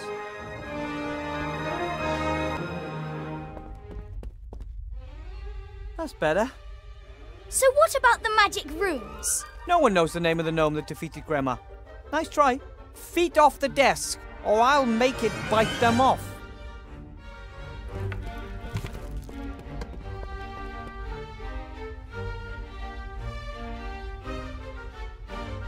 Enough with history of magic. Let's cast some spells. Fairy games doesn't sound bad, right?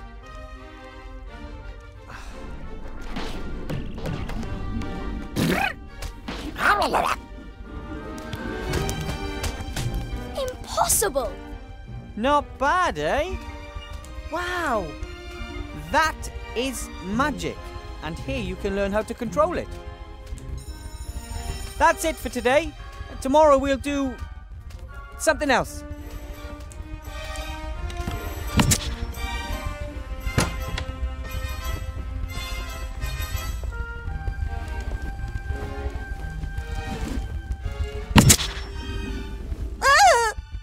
Oh, sorry, honey. Get rid of that, will you? I need a word with Mr. Weathervane.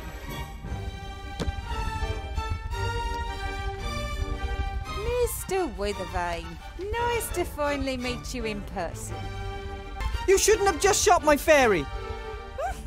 Do not underestimate me, Mr. Weathervane. I am very well aware that those are not fairies. Cobolus Vergastus, flying kobolds. Don't tell me you conjured them up yourself. Yes, I did. All 5 of them. Amazing! Powerful magic is needed to manifest living creatures. That is why most necromancers only reanimate skeletons. Dead matter can be much more easily controlled, as of course you know. Or should know. And you are? How very precious. I rather thought it'd be wise to watch out for you, Mr. Weathervane. Why watch out for me? You only play the innocent little country yokel. I always knew that. Your patron, Archmage Alistair, will not win the election against me. Did you know that we're only 3 points behind him in the latest polls? No, I wasn't aware of that. How may I help you? Help me? One of the Archmage's top men wants to help me. You know how the game is played, don't you, Weathervane? What game? Things are heating up. The House of Cards is starting to collapse. I know it, and Alistair knows it too. We both lie low, waiting for the other to make a mistake. And he has made the first. I'd rather play solitaire. Or can I just watch? Huh, well said, Weathervane. This time, there can be no spectators. Everyone is either for us or against us. This time, it's about the future of this town and the entire country. What mistake did the Archmage make? He hired you. A gnome with a fake diploma issued by none other than the Archmage's brother Marcus. I earned my diploma honestly. I have passed all 3 of the exams and... Gnomes know nothing of magic. Everyone knows that. And you've never taught before. But Archmage Alistair believes in me. As the head mage, he appoints the professors. But I'm the merchant council leader and I assign the administrative posts. Headmaster Block will reveal your incompetence and the newspapers will report on the Archmage's dubious personnel policy before the election. So I guess it's all been said, hasn't it? Indeed. You're on a sinking ship, Withervane, but I could still be convinced to throw you a life preserver. I trust the Archmage. Then, Mr. Withervane, you shall perish with him. Here, elect Sybil Van Buren. She knows how to get it done. Come along, honey, we're leaving. There aren't any of these in my book of fairy tales, Mama. I know, honey. Who wants to look at something that ugly? Can you turn him into a unicorn, or the Cheshire Cat, or the Frog Prince? This is the desk that Chantal, the daughter of the council leader, and little Timmy share. Hard to imagine 2 students being any more different. Chantal is only here because of its tradition in her family, and I don't think she really cares about magic or has any real talent for it.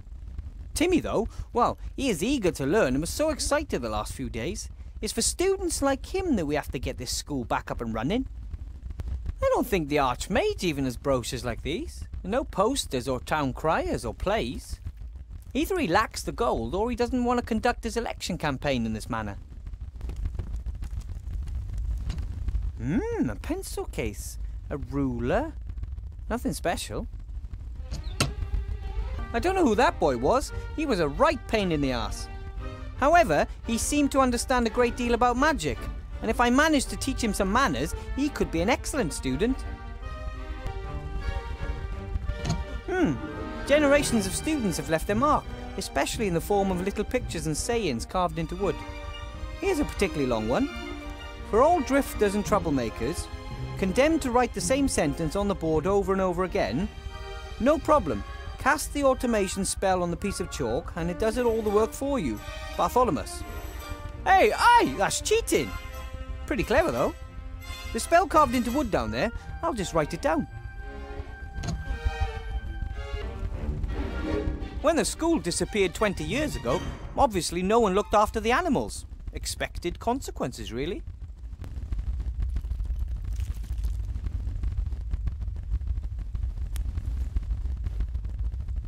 I don't need the whole skeleton, but a sharp-pointed bone like this might just prove useful. It appears they wanted to replicate the fish's natural habitat as exactly as possible, including miniature treasure chests, just like the ones frequently found in the sea. Hey, some old coins. Maybe one of my predecessors had a vicious fish guard his retirement fund. Oh, most of the plants have dried up. No one looked after them. Only this plant must have found a water source somewhere. Perhaps one of the windows has a leak. It gives you hope to know that something beautiful and peaceful has survived in this gloomy building. Ah! Ugh!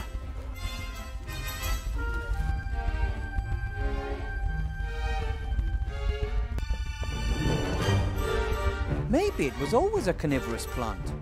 But then again, perhaps it adapted to its new environment to survive. Don't worry, little plant. From now on, I'll take care of you. You won't have to go hungry anymore. Ugh, that's disgusting. Oh, that smells like rotten eggs. Oh, like Grandad whenever he's eating bean soup. Unusual. This device looks more like ordinary engineering than it does magic. Most magical devices have lots of golden parts, elaborate decorations, and bells and whistles, just the way the mages like them. This one could easily come from a gnome workshop. What does it say? The apparatus that corrupted student Allardyce. A warning to those who do not want to accept the limits of magic. Seems a student by the name of Allardyce made this apparatus and it brought him grief. I don't know why. Compared to the things lying around back home in Gnome Hole, this apparatus doesn't look particularly dangerous. Maybe I can find something in the roll book about this Allardyce mentioned in the note on the apparatus.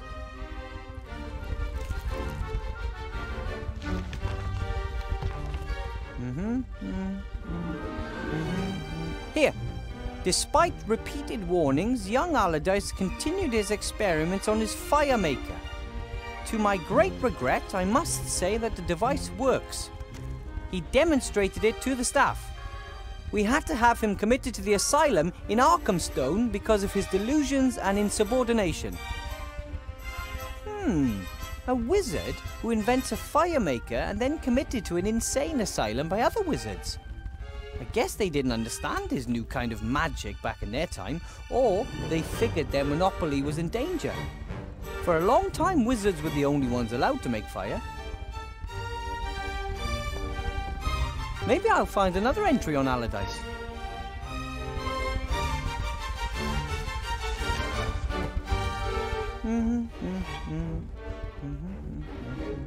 Yes, here, a bit earlier. Today I made a disturbing discovery. Young Allardyce, very gifted but also nonconformist, was making drawings of an apparatus. This apparatus could start a fire without magic. Of course, I took the paper away from him and showed it to the headmaster. He ordered 2 weeks of detention in the dungeon and added the drawing to the offender's file.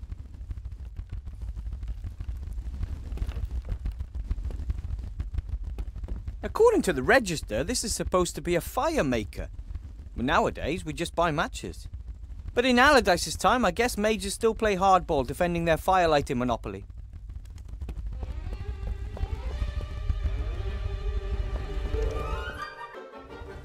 Archmage! Remy!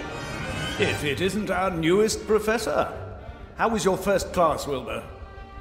I don't know. At first it didn't go so well. I wasn't properly prepared. And then? Then I asked your brother what I should do, and he advised me to do some magic. So I conjured up some kobolds, and I think the students liked it. Ah, well done. That's the right thing to do. You've already pretty much won the battle, Wilbur. Once they want to learn, they will. What brings you to the school? I wanted to pay Horatius Bloch, the new headmaster, a first visit and see how the school's doing. That's very nice of you. But don't you have more important things to do? Well, it's my old school. I once walked these halls as a child myself. What the Archmage doesn't want to tell you is that something is wrong here. For a few days he has sensed the presence of something evil. What do you mean you sense something evil? Everything we do and think leaves a trace. You know how you sometimes shudder when you enter a place where great evil has been done?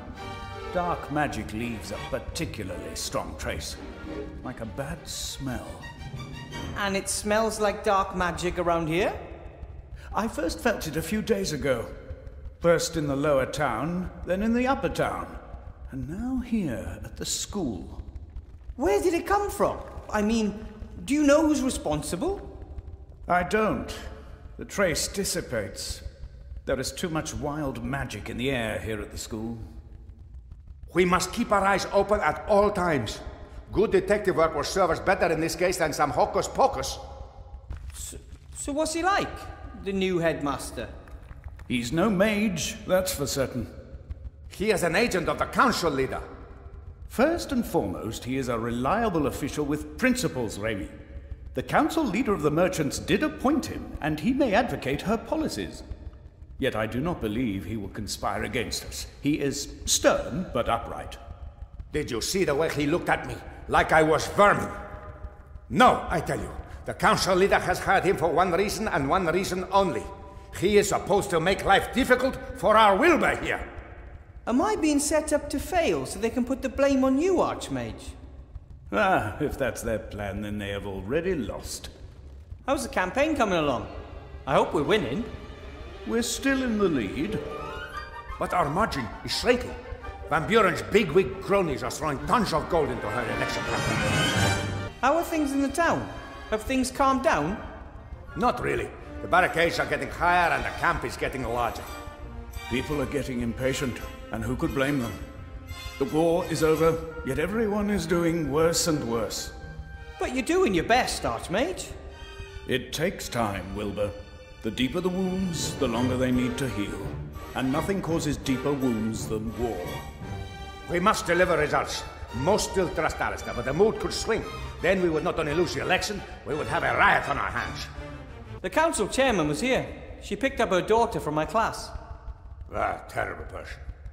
She has great influence, and she has friends in high places. She could also use her influence to do good, too. So why is she trying to bring you down? She believes that that would be a good thing, Wilbur. Almost no one wants to do evil.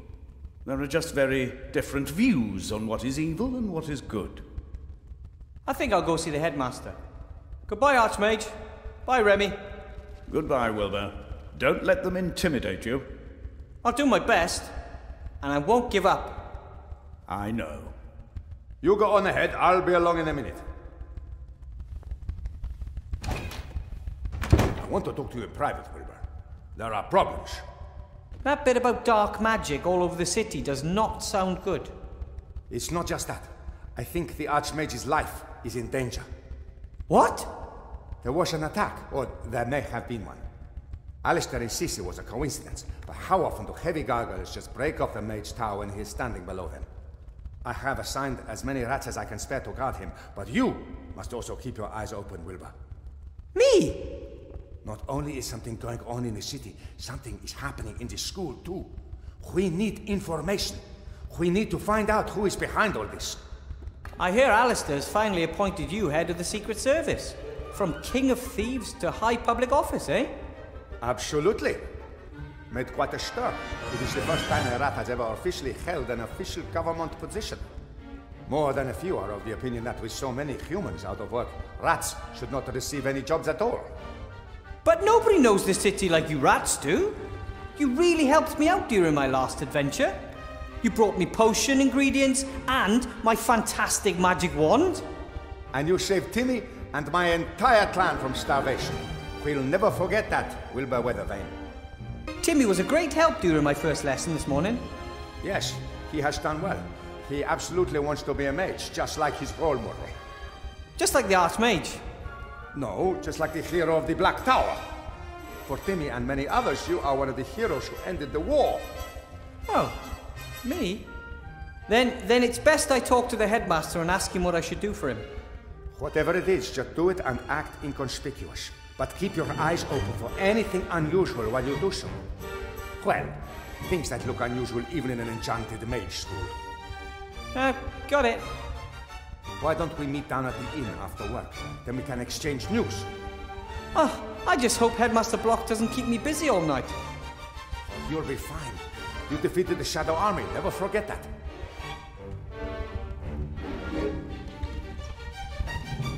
Yeah, just... back then I wasn't alone.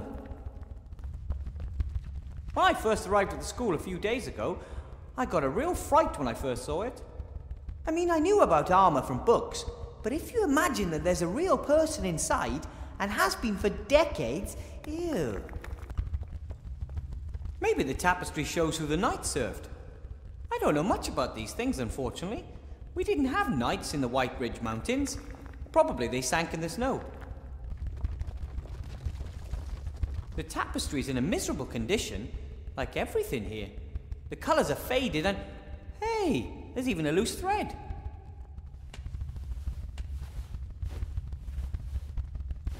The tapestry seems to be magic.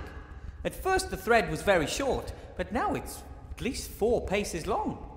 I'll rip it off and take it with me. You can never have enough magic thread. What's this? Another book page. Or more precisely, another folded sheet of paper upon which 4 pages have been printed. When I look at the page numbers on the first sheet and on this sheet, it seems there are at least 5 sheets missing. We carried loads of rubbish out of the school. I guess we must have overseen those. I'll take them with me. Done is done.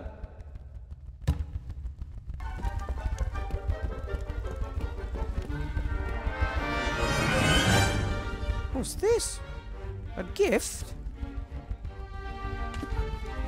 For Wilbur A.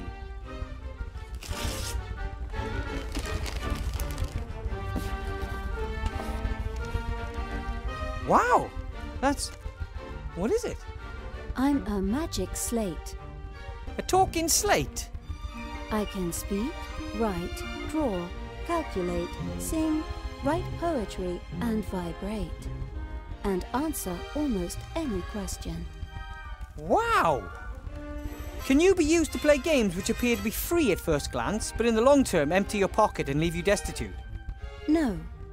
I am a tool and was not designed for unproductive activities, such as games. Too bad. You look like you're pretty expensive. Thank you. And you're a gift. You're mine now. The gift wrap and greeting card seem to indicate that this is the case. But who is A? Insufficient parameters. Maybe Alistair, the Archmage. Mordred, Vivian, Leslie, Alistair, Archmage of Seastone. He probably thought I might need some help. How nice of him. Vivian. I bet you're really useful. Insufficient parameters. So let me get this straight. I can write on you, and paint, and... Do you know any spells? No. Can you give me any tips on how I can do my tasks? Unless it's about recipes. Probably not. I like you anyway. Okay, yeah, over and out.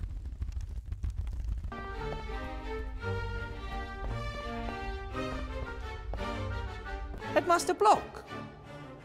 Ah, Professor Weathervane.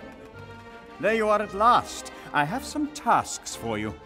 I look forward to us working together. I'll be frank, Professor Weathervane. You have a mage diploma, but have not completed the tests required in order to work as a teacher. Attested credentials, a written application, nothing. You are only here on the Archmage's recommendation. That's right. But there's currently a shortage of mages, and everyone must do their best. Do their best is well and good. But it does not replace the formal and mandatory training for teachers of higher magic. But the Archmage Alistair trusts me to teach here at the school. Well, yes. Mages have a well-known penchant for chaos. I'm still trying to get an overview. The records management in this school defies description. Council Leader Van Buren wants to reorganize this educational institution and finally bring structure into the place, and she has my full support. Correct management of the teaching records must once again become the teaching staff's primary task. That is the only possible way to institute efficient control of learning and teaching methods. I may have no formal training as a teacher, but I managed to thrill my students in the very first hour. I performed a spell, and you could really see the way they caught fire. Not literally, of course. It wasn't a fire spell or anything of that sort. You performed a spell? Yes. And now they want to learn to do the same. They want to learn. According to my records, history of magic was on the syllabus. Yes, but... Professor Weathervane, crucial to our success in teaching is that we provide students with a stable, reliable framework and adhere to the curriculum exactly. Yes, but the students... Had you enjoyed proper training, you would have known that. I will note this failure in your file, and in the future you will stick to the curriculum, dear colleague. You mentioned tasks earlier, Headmaster? Yes, you have 2 tasks. As you know, the Archmage is coming early tomorrow to officially inaugurate the school. Important political and business personages will be attending, and as you can assumedly see, the school is not in a presentable condition. Council Leader Van Buren has hired a caretaker, but he cannot do the work alone.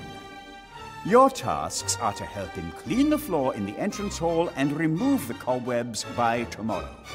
You want me to sweep the hall and get rid of the cobwebs? Is that really my job as a teacher? Yes, indeed. A school is a team endeavor, so that means you have to do what I tell you. If you told me to get rid of the flying kobolds, that I would have understood. What did you say? Flying kobolds? If there are flying kobolds infesting the place, they must be got rid of too. See to it, Weathervane. Floor, cobwebs, flying kobolds, fix them. Huh. And apart from cleaning, what else is there to do? The inventory has revealed that a number of items of school property have gone missing. Among other things, the school library. The whole library has gone missing? That is correct. I asked the Archmage about the matter, and he confirmed to me that the room was there before. He does not know where it is now. He said something about its being in hiding, perhaps, or away traveling. I think it's unseemly. I want that room. We are a school, and we need a library.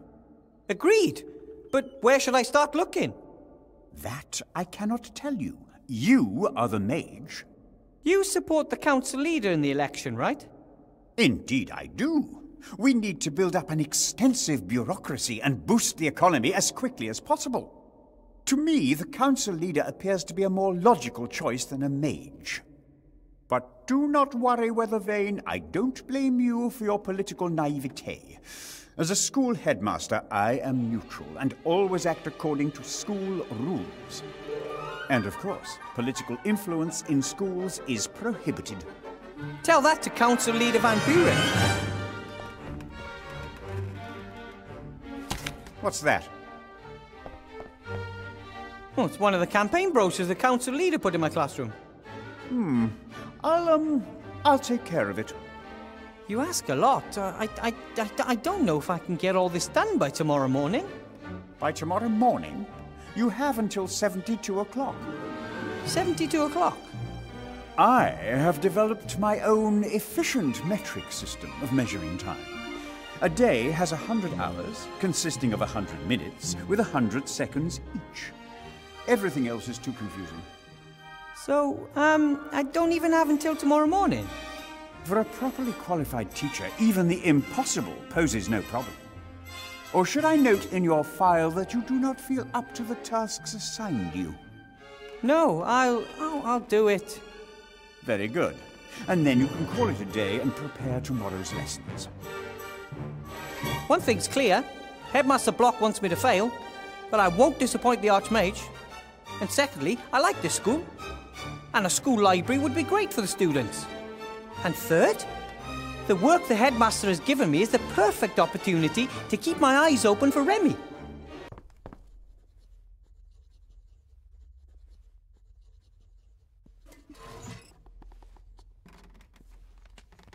Allardyce, Albert. He seems to be an excellent student, but there are many entries about improper interjections and questions. And what's this?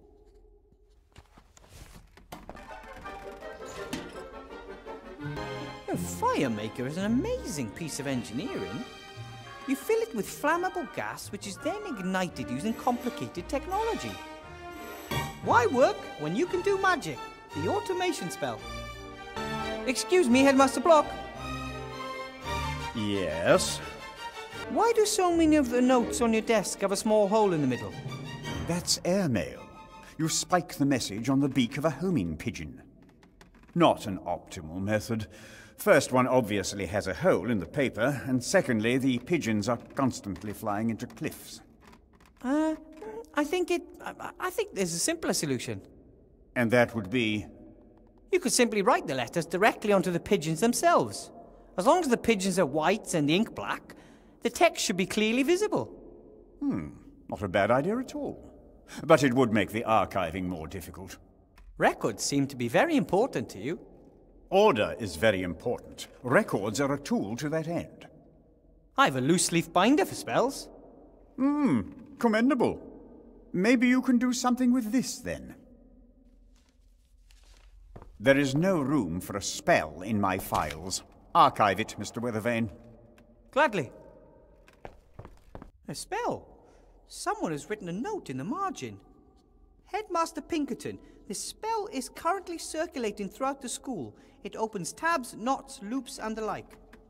By now, there is hardly a student or teacher in this school who still has their pants around their waists and not their ankles. We need to stop this immediately.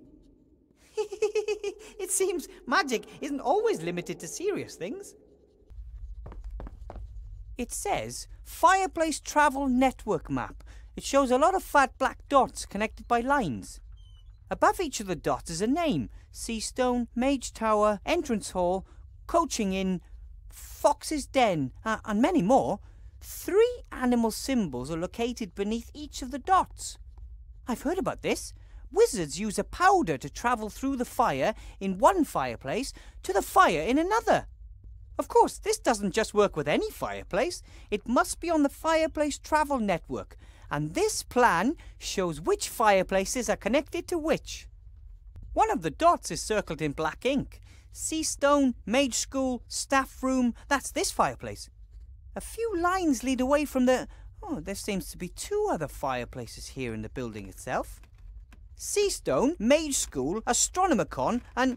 Hey, Seastone, Mage School, Library. If this fireplace is connected to the library fireplace, I might be able to use it to get in there. The fireplace here in the staff room is connected to the fireplace in the missing library. I need fire, fireplace travel powder, and a little luck. This could be my way into the library. Oh, how pretty! A swan folded from a piece of paper. This is origami, an ancient elf art form. The dwarven word for this art form means something like pointy ears build dust catchers out of paper because they can't deal with stone. Hey, this isn't just some sheet of paper, it's... Sorry, Swan. It is! Another book page. I'll take it with me.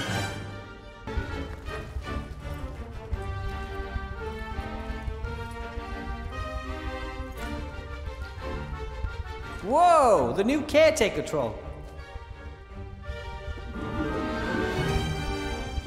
Hello. Hello. I'm Wilbur Weathervane. Professor Wilbur Weathervane. I teach, so I'm pleased to make your acquaintance. If you were to talk to me, we could work together to accomplish much more for the school. Come on! I demand that you talk to me. Oh, great. Someone else to make demands around here. What are you doing? What does it look like? Well, it looks like you're not doing much. You want to tell me how to do my job? What is your job? What is your job? Yeah, that's you, right? You've been a caretaker for long? What exactly are your duties? I run the place. Oh. Nothing here works without me. Just no one notices, that's all. I see. But don't the teachers and the school administration, etc., have a small share in the success of the school, right? What success? You've had a look round this dump. It's disgusting. All dirty and run down. Yes, it's quite dirty here, in fact. But isn't it your job to do something about it? What do you think I'm doing? Could take a while until you're done cleaning up the mess, right? If you say so, Mr. Know-it-all. I bet Council Leader Van Buren got you the job here.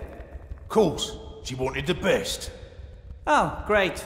I think she'd be perfectly happy if no progress was ever made here at the school. Know what your problem is? You're a windbag. Bert thinks so too. Who's Bert? Buddy of mine. He thinks you're a windbag too. But I don't even know Bert. Even we just met.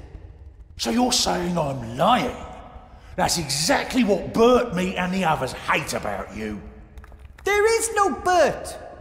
You really live in your own little world, you windbag. Headmaster Block has ordered you and I to clean the hall and free it of cobwebs. Already on it? Yeah, but it doesn't seem to be progressing. Oh, you can of course do it better. Not that, only maybe you could use some help. Do you have any other cleaning supplies? A broom, dustpan? Sure, got it all. But I ain't giving you none. Get your own. What's your problem? I'm offering you help and saving you a lot of work. Oh, boo-hoo, cry me a river.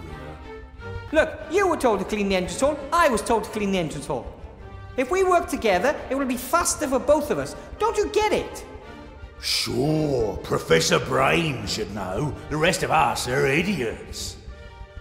I never said that, but it is a fact. Don't know about anything, but want to play the big man here, huh? It is quite obvious that. No one else is allowed an opinion.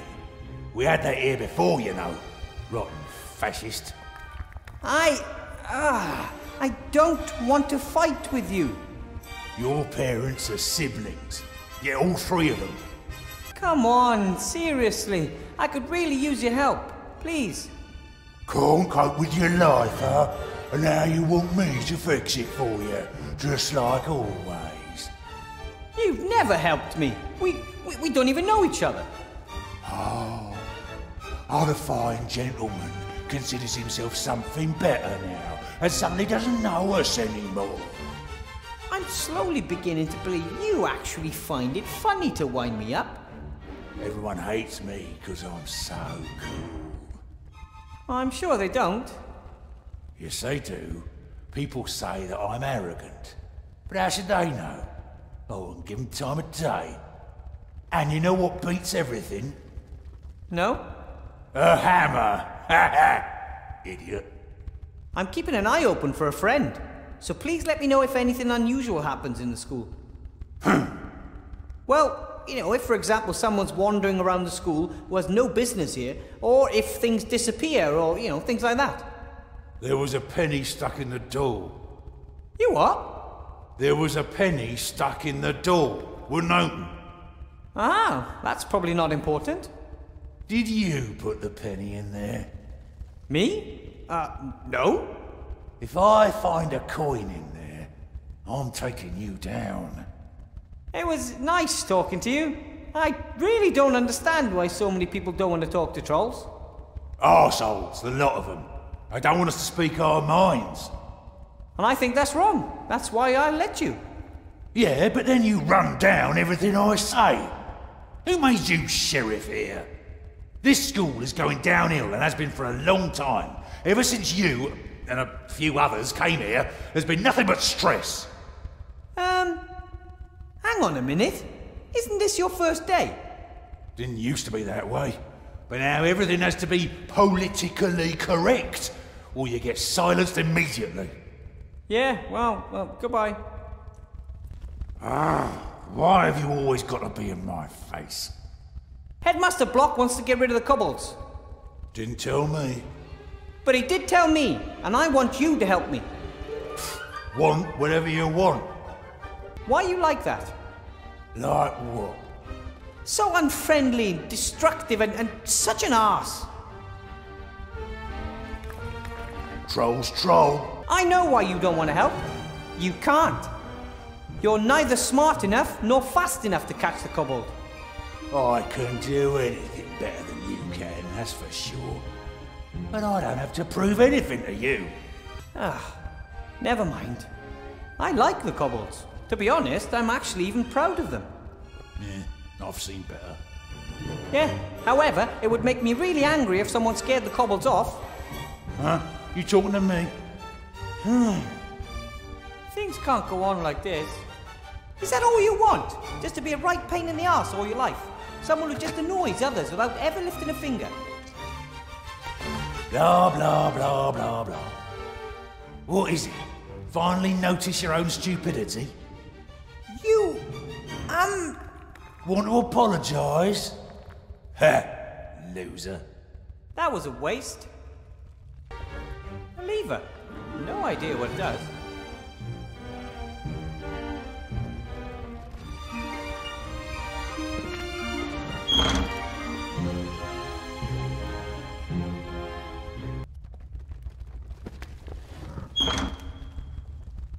Bye!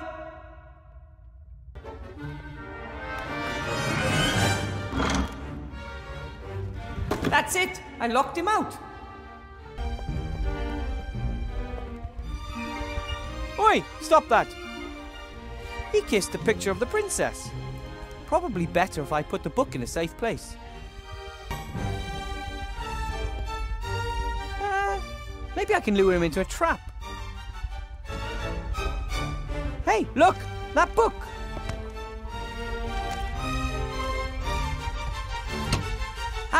I have you now. Well, sort of. Locked up in a dark place with a book of fairy tales. Time to negotiate. Hello? Can you hear me? I got nothing against you, but you have to leave the school. It's too dangerous here for you, and you're interfering with the routine. I'm going to slowly open the desktop now, and you're going to come out peacefully. Right then. Ah! Ow! Oh, sorry, I didn't mean to do that. I should probably make the best of this. I'll just keep him in the pencil case where it's safe.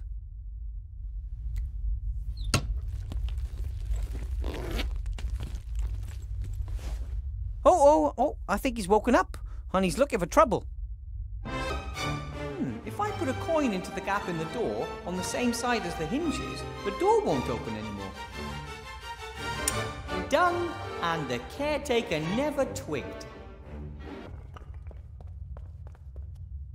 Oh, hello. Why have you always got to be in my face?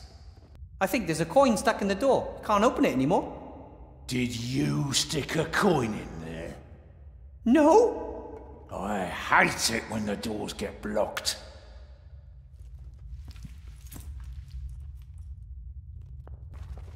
A huge key ring.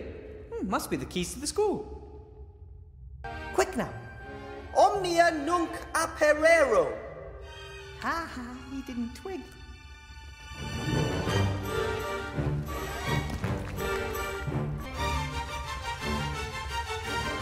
Got them.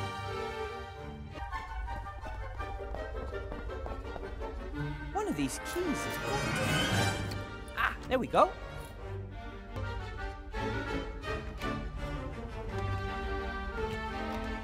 What are those noises, Professor Weathervane? I was just removing an ugly stain from our display case. Our school's achievements should be there for all the world to see as a shining example. Well said. Right then, sleeves rolled up, a song on the lips, and off we go.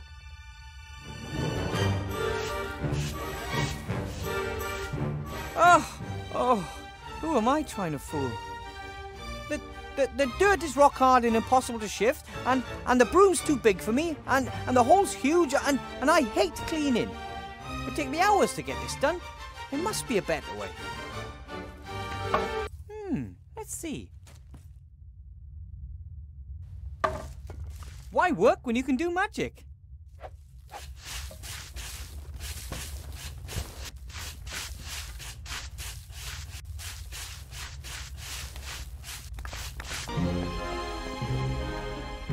Excuse me, Headmaster Block.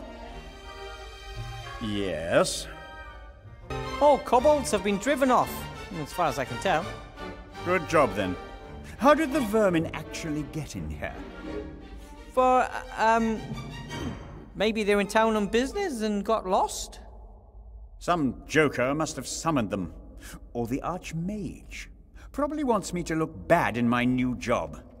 Luckily, I was able to contain the kobold plague. Well, actually, it was me. Certainly. But who ordered you to do it? About the fireplace map over there. Yes. It shows several fireplaces in the school. Of course. Large and important buildings can have more than just one access to the Fireplace travel network. One of them seems to be in the missing library. Good thinking, Weathervane. Get to the bottom of it. I'm already on it.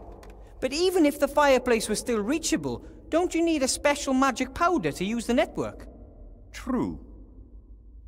You need some extremely rare and valuable Fireplace travel powder. Only high-ranking civil servants receive small amounts of it.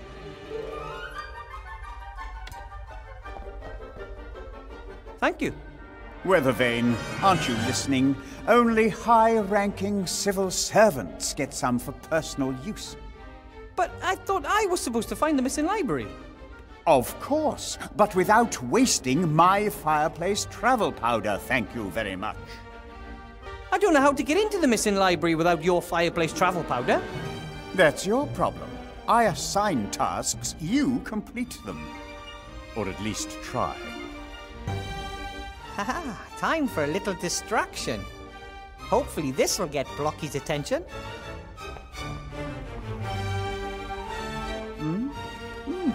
So that would be the next... Go away!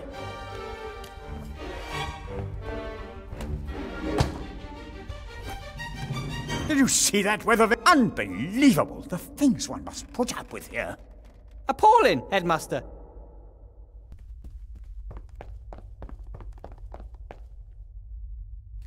I hope that is not school property that you intend to burn there, Professor Weathervane?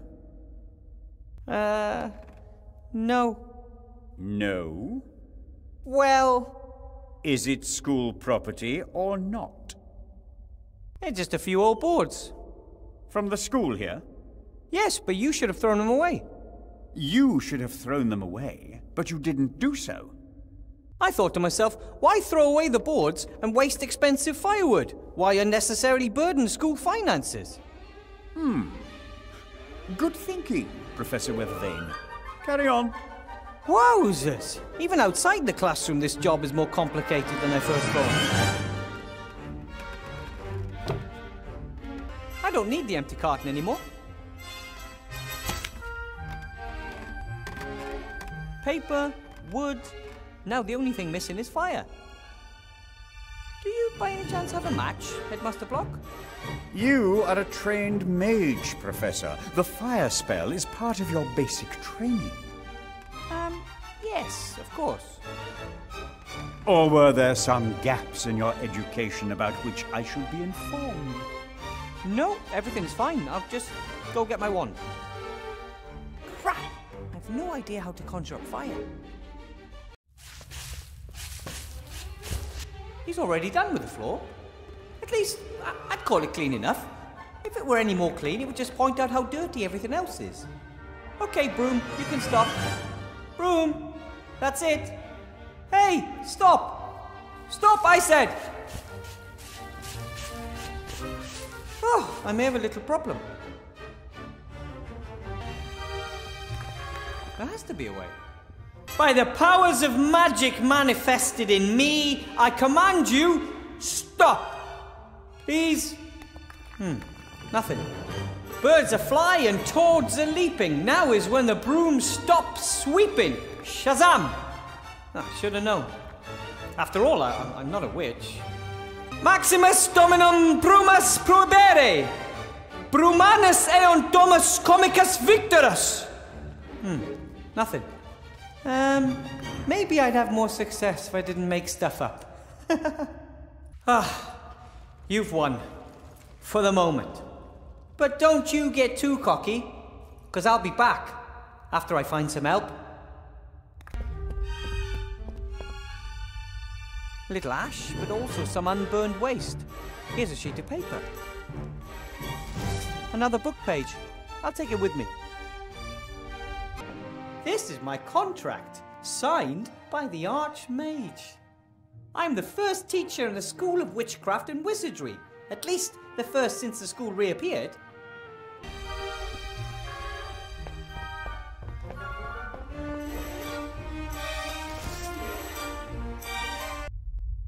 I'm gonna hold...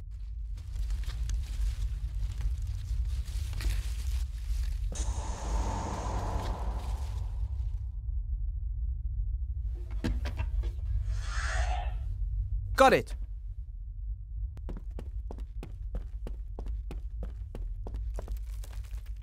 Right then. If this gas isn't flammable, then I just don't know.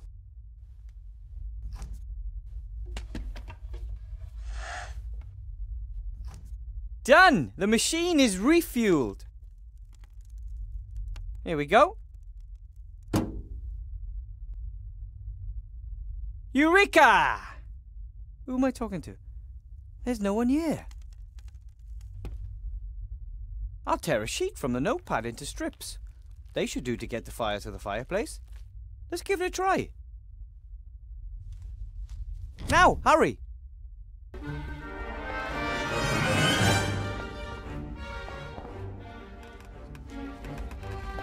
Now come on, burn! Did you say something, Professor Weathervane? I'm just about to summon fire with my magic skills. Oh, fire, come here. Careful, Professor. Don't burn the whole tower down around you. Sorry. The result was great, but how did I summon fire when all I did was wave my wand about? I don't like that. Well, this should be interesting. The flames have turned green and the fire is suddenly cool. I guess it worked. It's not a normal fire anymore. It's cool and can take me anywhere on the Fireplace travel network.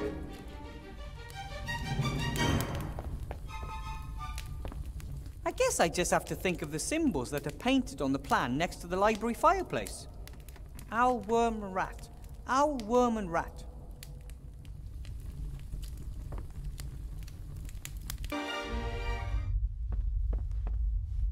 Wow! Wherever the missing library is, I'm inside it now.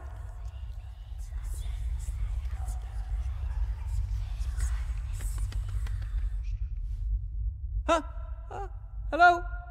What is it? What does it want here? My name is Wilbur Weathervane. Who is speaking? It's scary. It should not be here.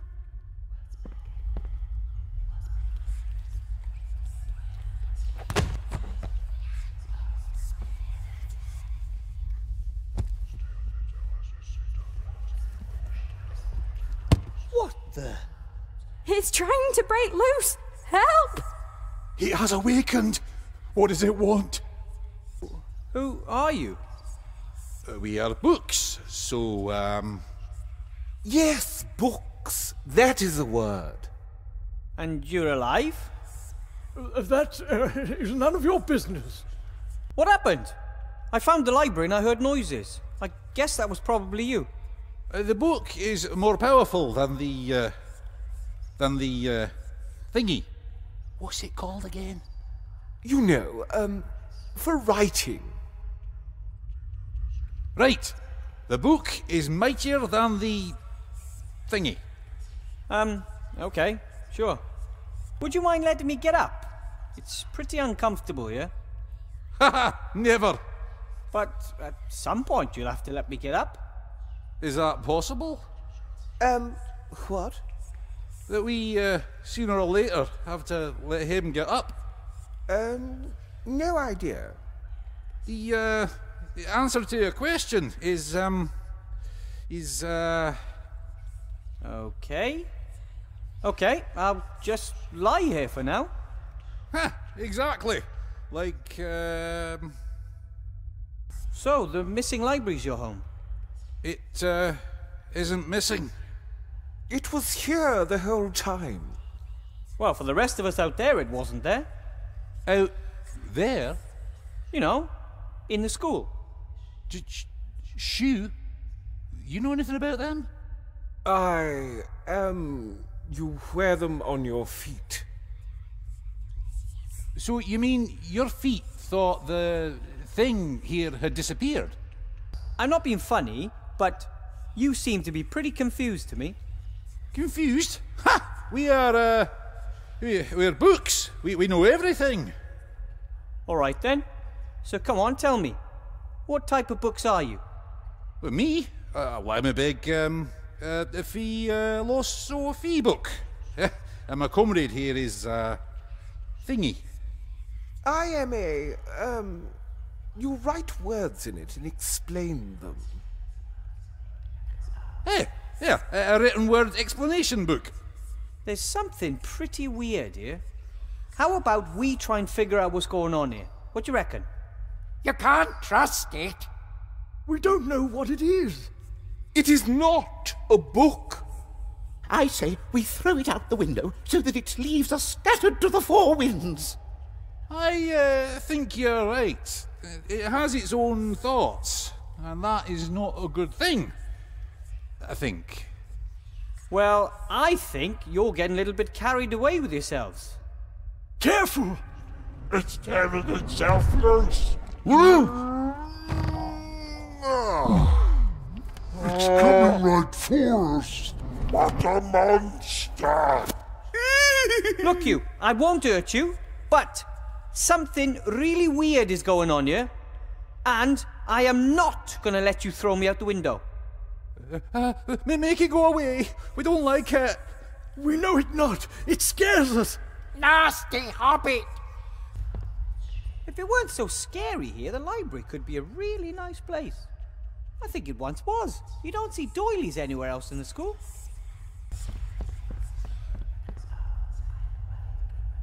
A note.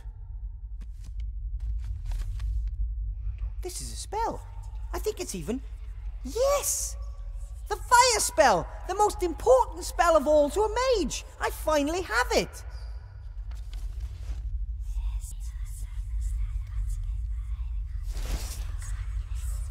Not sure this desk was meant for students. It might have belonged to the librarian. Looking at the tools, a large part of the work must have been the care and repair of books.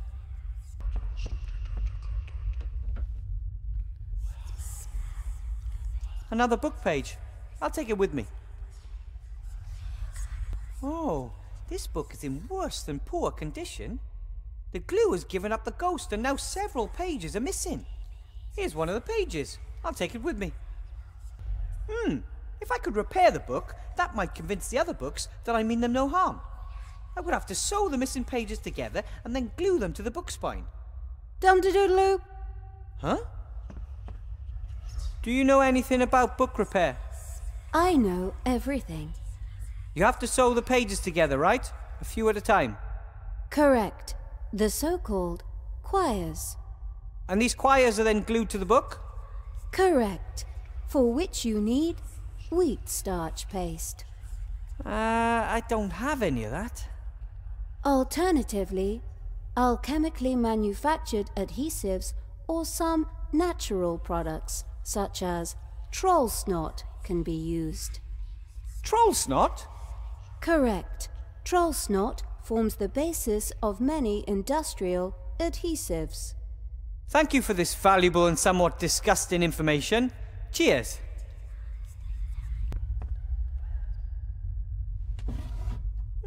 Empty. Everything that might once have been in there seems to be spread across the desk. I need wood for a fireplace, and instead of burning books or a shelf, I'd rather have something that no one seems to use. It would be better if the headmaster never finds out about this. 1 or 2 blank sheets of paper out of my notepad should be enough. Igni faxius ignis ferro. I'm slowly getting the hang of this. What did it do? It summoned the Red Devourer. That was the last of the fireplace travel powder, but I think it was enough. Look here, isn't it pretty? Ugly. That's not true. Got it from my grandmother. It's an heirloom, and wow, it means a lot to me.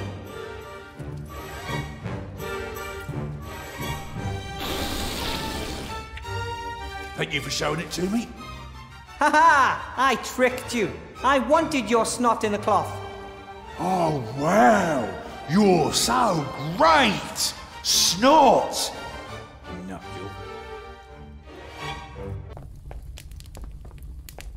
Excuse me, Headmaster Block. Yes? About those tasks. Yes? I have some good news from the entrance hall. The fight against the dirt has been won. Very well. However, what is your position on enchanted items? As long as they function properly and can be controlled, no problem. Then there's one more little thing I still have to do. I was in the library. It's fine, more or less. Really? Where is it? Well, it's not easy to get into. You just need a little bit of magic. Unfortunately, that is unacceptable. The library is a room like every other room in this building, and it has to live with the fact that staff and students may want to enter it in the conventional manner. Through the door. But how? I do not care how. Get the room back, Professor. And then I can finally return this loose page to where it belongs. That note you have there, it looks like a page from a book. Yes, indeed. It's an incomplete travelogue. The traveller, apparently a researcher, speaks of a country called Laputa. The arts, sciences, languages and crafts are revolutionary. Very exciting concepts, but unfortunately, the book is incomplete. If you give me the page, I might be able to find the rest of the book for you. Thank you. I'd like the whole story. I'm sure the tale will end well and will serve as a role model for us. Yeah, take it. Ta!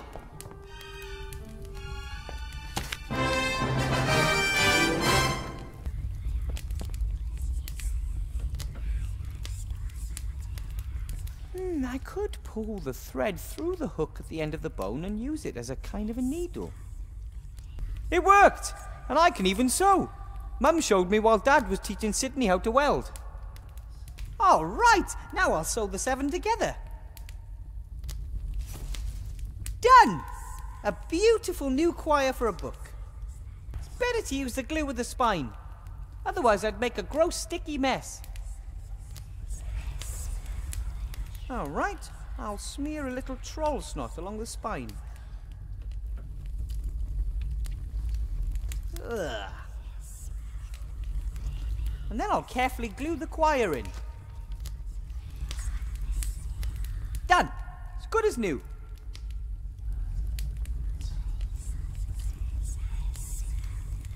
I attempted to rise, but was not able to stir, for as I happened to lie on my back, I found my arms and legs were strongly fastened on each side to the ground.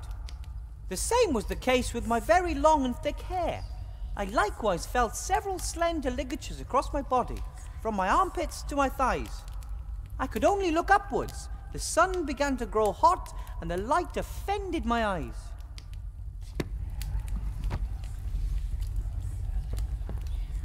You can read me? Well, of course. You are actually one of my favorite books. Read on. You mean you can? Books cannot read.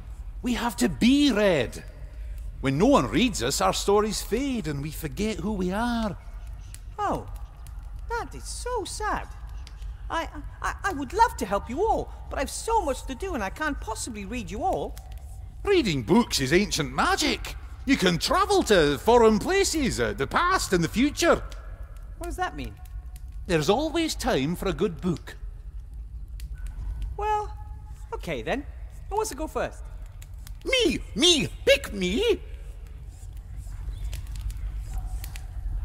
It was the best of times, it was the worst of times. It was the age of wisdom, it was the age of foolishness. That was great! I'm going to repeat that as soon as possible. Well, how did I do? And how long was I gone? Not long enough.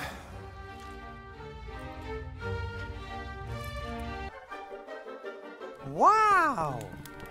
It looks like this library has finally returned to life. A great team. I didn't read all of the books. Once I got started, many of the books remembered their texts. It was as if they were awakening from a long sleep. I only had to read a few sentences, and they were able to remember who they were again. The text came back, black as coal and crisp, and they began to quote from their contents. All at once! It was fantastic! What is this? Laws of Avantasia. Hello? Are you alive? You're not going to bite my finger off if I open you, right? In Bracken, men are forbidden by law from giving their wives a nasty look on Sundays. In Belzing, women are forbidden to wear fake moustaches if said wearing could incite temple visitors to laughter. Strange laws. Hello, friends. He who from the world retires, void of hate is blessed. Who a friend's true love inspires, leaning on his breast. Ah, very nice. Wilbur, friend of books, has returned. Hail to our king! Come on, I didn't do that much. It is a kingly act to assist the fallen. You seem to all be doing well again. Oh, we have so many stories to tell, so much knowledge to share. Tomorrow, I'll bring my students here. They could use a few good books. And we could use them. At last, the door to the library's reappeared. Things are going to get a lot livelier around here. Oh, let's hope so. We don't want the library to be so ashamed of us that it hides again. Is that why it disappeared? Philosophy books that can't hold a thought. Dictionaries almost speechless. Travel books that have lost their way. We were not a collection one could be proud of. I've got to go. Lots to do. Ta-ra. Goodbye, Wilbur. And take time for a good book. Whatever. And you? Who are you? From the spirits that I call, sir, deliver me. Aha! A suitable book. The Sorcerer's Apprentice. Tell me, how did the apprentice get rid of the enchanted broom in the book again? Back now, broom, into the closet. Be thou as thou wert before, until I, the real master, call thee forth to serve once more. Back now, broom, into the closet. Be thou... Oh, what happened to these books? A sad story. Their fate was sealed by the leaky roof. Well, maybe I can fix them. It's too late for that. Correct. That's why we should help them before they're destroyed. Oh, no. Not this again. We've already been through all this. The book friend hasn't got time for silliness. Time is irrelevant. You are irrelevant. The books are ruined, and there's nothing we can do to change that. What else have our legislators come up with? In Shindula, men and women over 18 years are prohibited by law from opening their mouths while smiling if doing so would reveal more than one missing tooth. Oh, come on. No one could really come up with this stuff. These are the silliest laws I've ever heard of. In Seastone, public employees under 1.5 meters in height are not allowed to work at heights of more than 3 meters. I take it all back. This book is coming with me.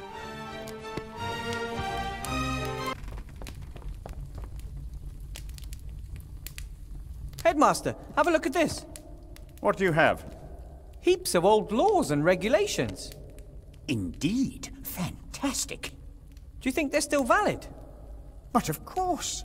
As long as the law was not formally repealed, it has the same validity as the day it was adopted. One of the laws says that government employees under 1.5 meters in height are not allowed to work at heights of more than 3 meters. Veritably. And yet you want me to remove the cobwebs in the hall, the cobwebs on the 5-meter high ceiling. Oh, of course. Professor Weathervane, I wish to formally apologize. I should not have asked you to perform such a task. I did not know the law. Ignorance is no excuse, but I forgive you. Can we then consider the task of removing the cobwebs off the list? But of course. Please, leave the book here with me.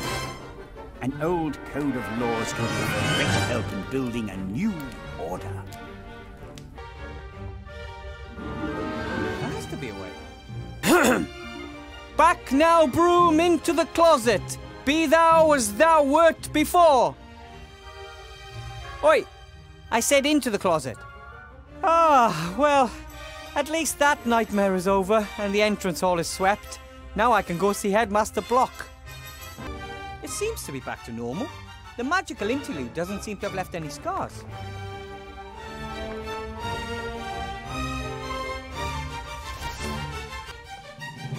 All tasks completed in record time. I think that proves that I was a good choice for the school, doesn't it? Wilbur, what do you want now? I just want to say I've completed all the tasks. You have? As was to be expected. There are a few other things. The other floors have yet to be cleared of rubble. And there are holes in the roof. Also, we have a problem with giant spiders in the basement. In addition, take care of the banquet for tomorrow. Headmaster Block? Shoo, shoo! I want to call it a day. But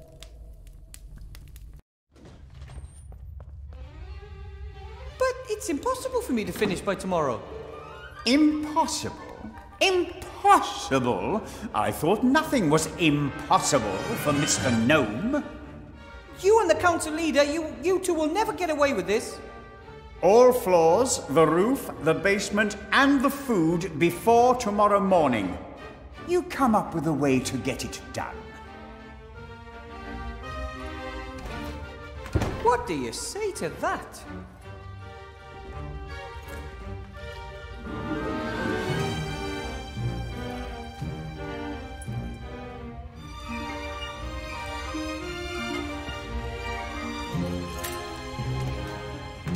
That's unfair.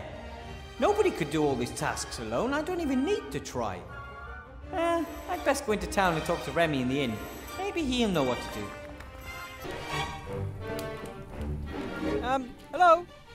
Wilbur, I've been waiting for you for a long time. You've been waiting for me? Of course, for many years, since way back then. But I don't think I've ever seen you before. You didn't. Of course you have. Many years in the past. It just hasn't happened yet. Who are you? Call me Emmett. Emmett, the Book of Time Travel. Alternatively, Emmett the Scatterbrain. I know everything there is to know about time travel. Captain Nate travelled back in time. He had an amulet from the Archmage. But our bewildered friend here thinks you can just zip around the time stream without the use of any magic at all. Just into the past. The future isn't written yet. Have you never heard of the word paradox, eh? If it were possible, we could save those poor books from being soaked through. And how exactly does this all work? Time travel without magic, I mean. Why, how all journeys with books work. You read about a time, imagine it, and then, great Scott, you're there. Hey presto, tra-la-la. It's that simple. Precisely. If it didn't work, I wouldn't be telling you about it. It can't hurt to try. Send me to the past. Are you absolutely certain? The past is a strange place. Tell me about it. Well, listen. And the world was the same, and yet different. What is this? The books are still rotten. I mean, already rotten. I haven't gone back far enough. Apart from everything looking so strange, not much has changed in the library. Just a few more books and a little less dust, that's all. There's no trace of the librarian at this point in time either. There's a few broadhead nails. Maybe for nailing books with wooden covers. I'll take a few. Hello? Can you still talk? What do you mean, still? We've always been able to speak. We are living books. And you are? Wilbur. From the future. Naturally. Tell me, why does everything suddenly look so strange in here? Strange? What do you mean, strange? It's never looked any different. But it did. In my time, it was all much sharper and somehow more detailed. Oh, so things look sharper in the future. Yes, it feels a little harder to move about too. Have you suffered a knock to the head recently, my young friend? Perhaps you should consult a medicus. Those books in the corner there, how long have they been like that? A tragic story. A few years ago, somebody was supposed to repair a hole in the roof, but they forgot. That's why I'm here. I just don't think I've travelled back far enough. You don't say. A book about time travel sent me here. Where is it? He never shut his flap about his crazy theories, so we took care of it. I'm just going to take a little look around here. Please yourself. Burying a book underneath its peers. How could you? What the others did to you wasn't very nice. Books are very stubborn. Once you've written something in them, it's very difficult to change their mind. The books are already rotten. If I want to save them, I'll have to go even further into the past. Further? Into the past? Of course. You sent me here from the future. Then it worked! I always knew it would!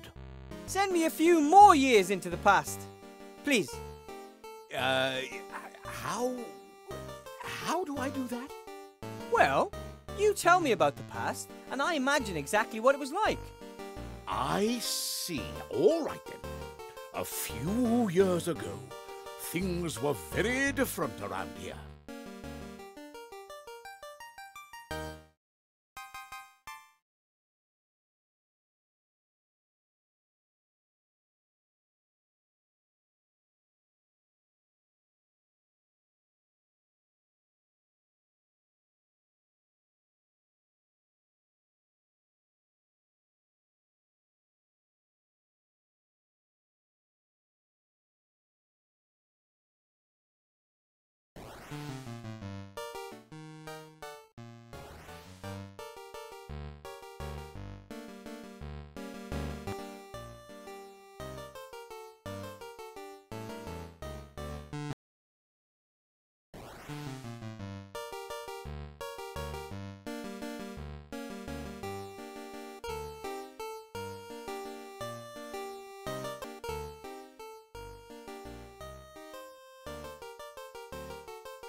What's this?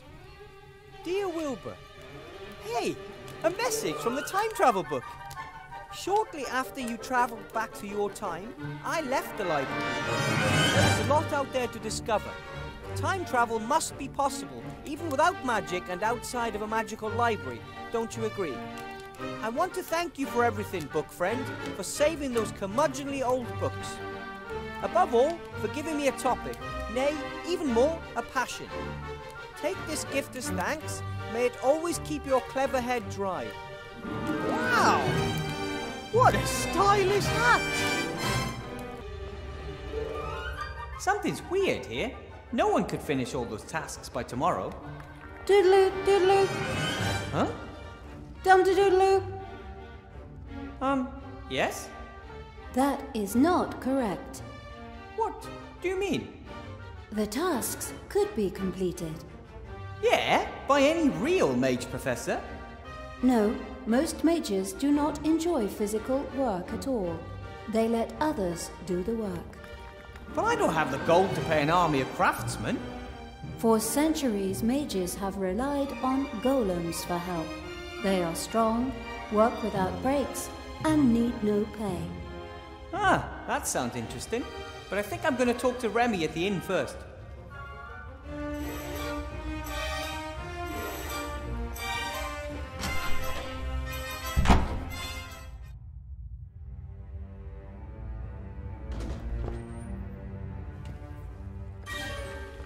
Lock the door.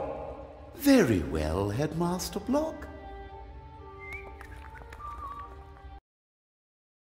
And then, whoosh! I shot back up to the flying island on the carpet. But everything was, I don't know, girlified. And then suddenly Critter clobbered me over the head. Are you sure that's how it all happened? Yes! Or, no! The part with the transformation was later. But I was knocked out, wasn't I? My memories are fragmentary, blurred. Wait, everything was blurred. And then I said to myself, why don't you go and visit your old friend the Red Pirate? Oh, you're always my favourite. And it doesn't change a thing if our friend over there had to bring you here in chains. No bounty hunter can catch me. Zazzy couldn't, and him over there either. Yeah, and you were nicely tied up when you arrived. Yeah, well, that was just a momentary lapse of concentration. I've been after you since you stole the Mary. And that little demon caught you within a couple of days. Good man. I didn't steal the Mary, and he didn't capture me. I'm not really here.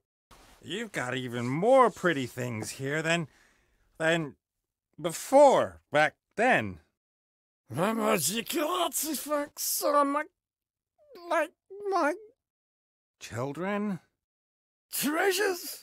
They are very valuable and powerful and dreadful.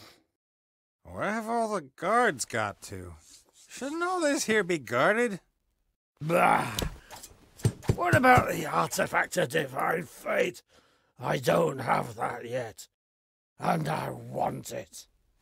Ivo and the Archmage have hidden the artifact. I don't know where it is. Yeah, you know.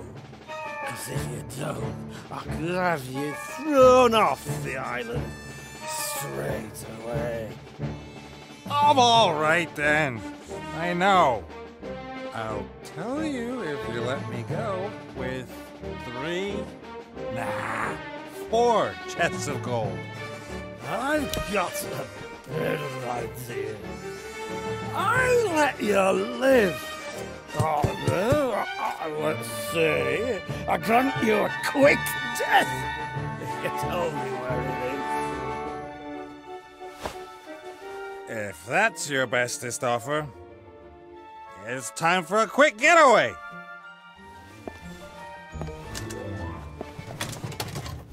I also hit little people with glasses on, with pleasure. All right then, if that's how you want it.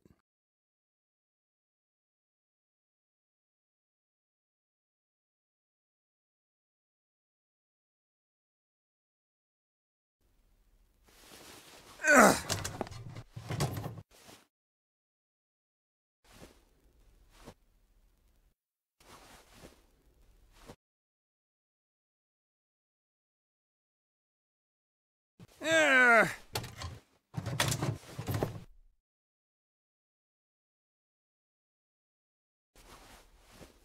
Take that and that. Ha! That enough? Oh, what fun. You'll last some action round here. I'll take him outside and stick his head in some cold water. Perhaps he'll start thinking straight again, within the bounds of his capabilities. That's a good idea.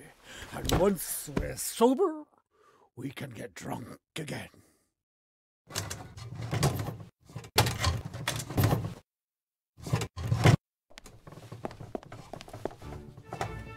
Leave me. I can manage. What are you doing? You were only supposed to pretend you were drinking. The Red Pirate was supposed to fall asleep. We'd overpower the guards, grab the lamp, and beat it. That was the plan. Plan, schman. I needed that. And anyway, haven't you noticed? It's as if the whole island has died out. Not a single soul here. Apart from the Red Pirate. And his screws are getting looser by the day. And his tasty art leaves something to be desired. There you are! Come, critter! We're getting out of here. There's something seriously wrong with this place. To the Mary!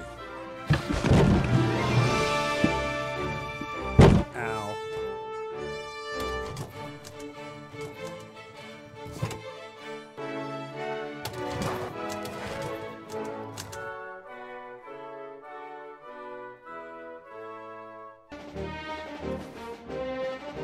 Mons, thoughts? Ito.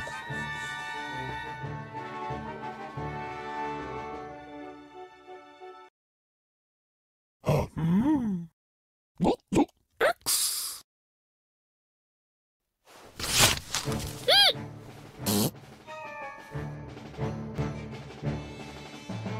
Ratos. Muchacho.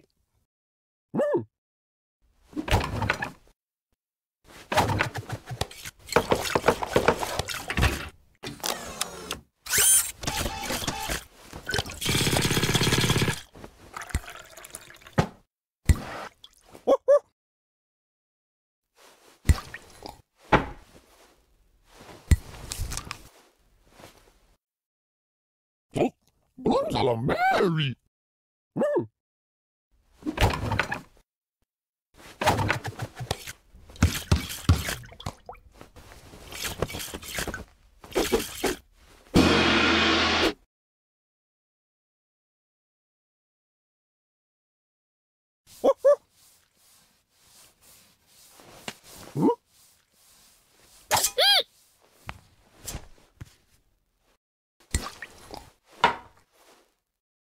This thing.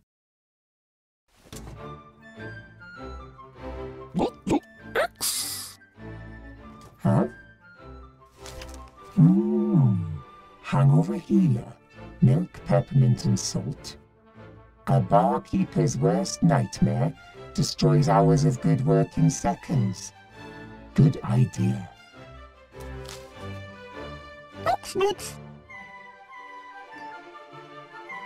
No problem. Yoo-hoo!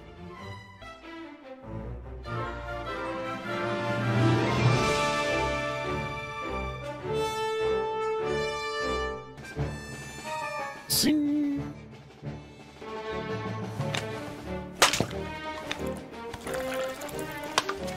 Look. Clutch. Dots.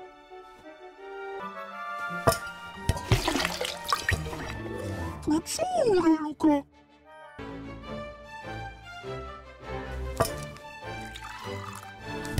Hey! That's not... No. Looks like...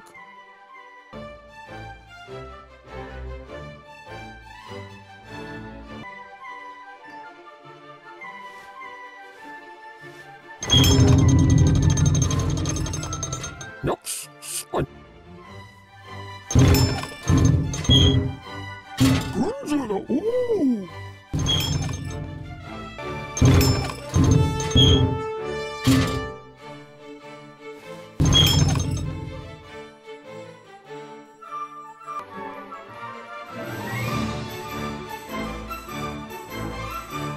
Dots. Yoo-hoo! Puzzure, Luca.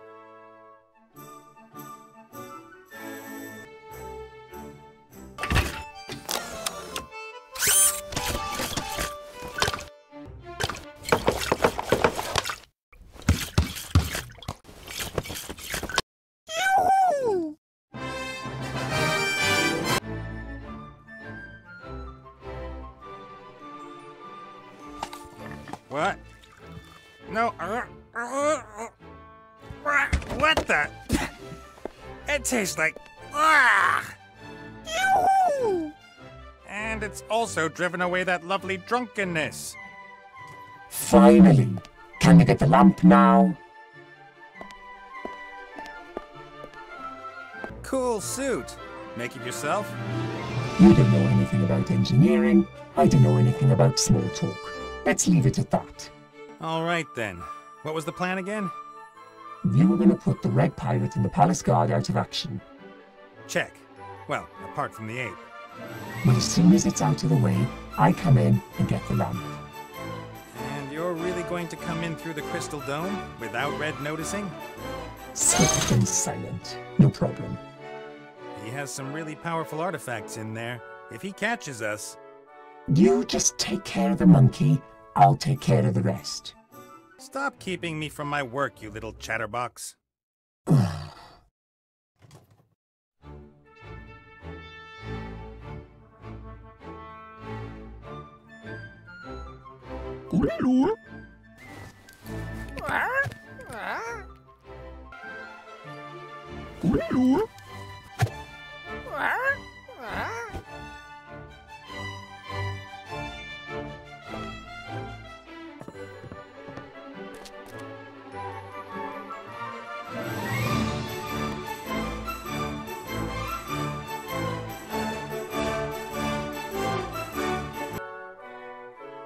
That looks promising.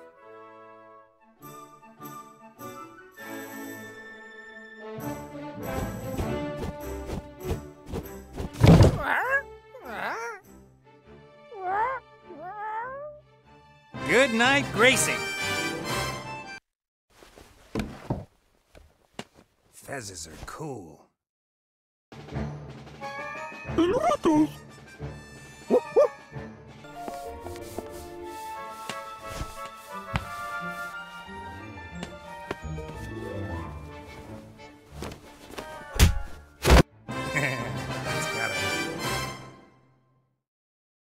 Now all we have to do is get you out of there.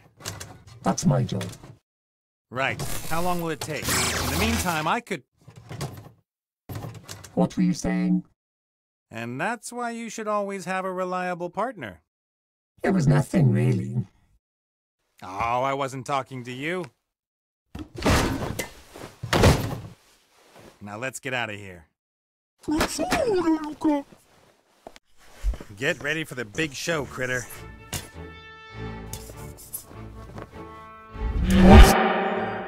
Oh, hello. You're a new one. Ta-da! What? Aren't you supposed to put on a big show? Ta-da.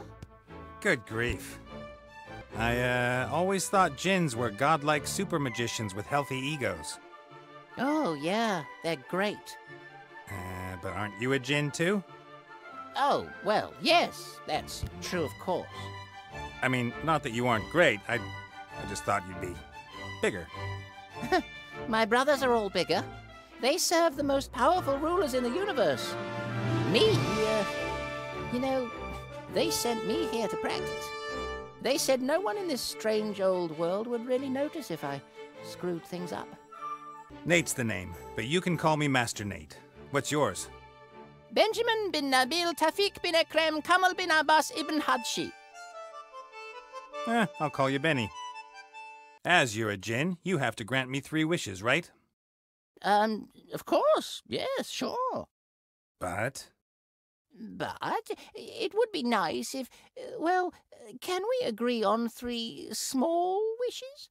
You mean if I want my own kingdom with immeasurable riches, then it's only allowed to be a small kingdom? Yes, well, I could perhaps come up with a coin. A coin? I'm trying to impress an elf princess. Do you really think a coin is going to blow her away? I'm just not that good at magic. Not that good at magic? Take 10 breaths and count deeply. All in good time, Nate. All in good time. Let's start with something easy. Open that. Oh. Oh? It's not really that easy. Not that easy? Please don't pressure me. I don't like it when people get on my back. Concentrate and open it. That's my wish. All right, then.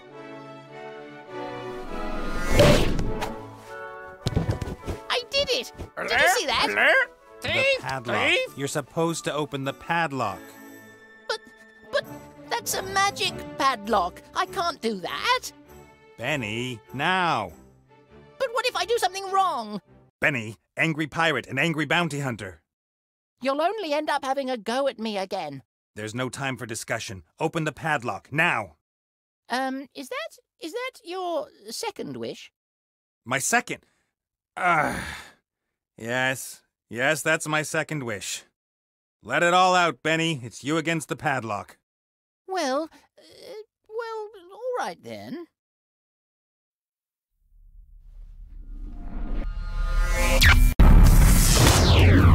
I can explain. The lamp belongs to me. Oh, I'm happy to talk about it. Uh-oh. Uh-oh?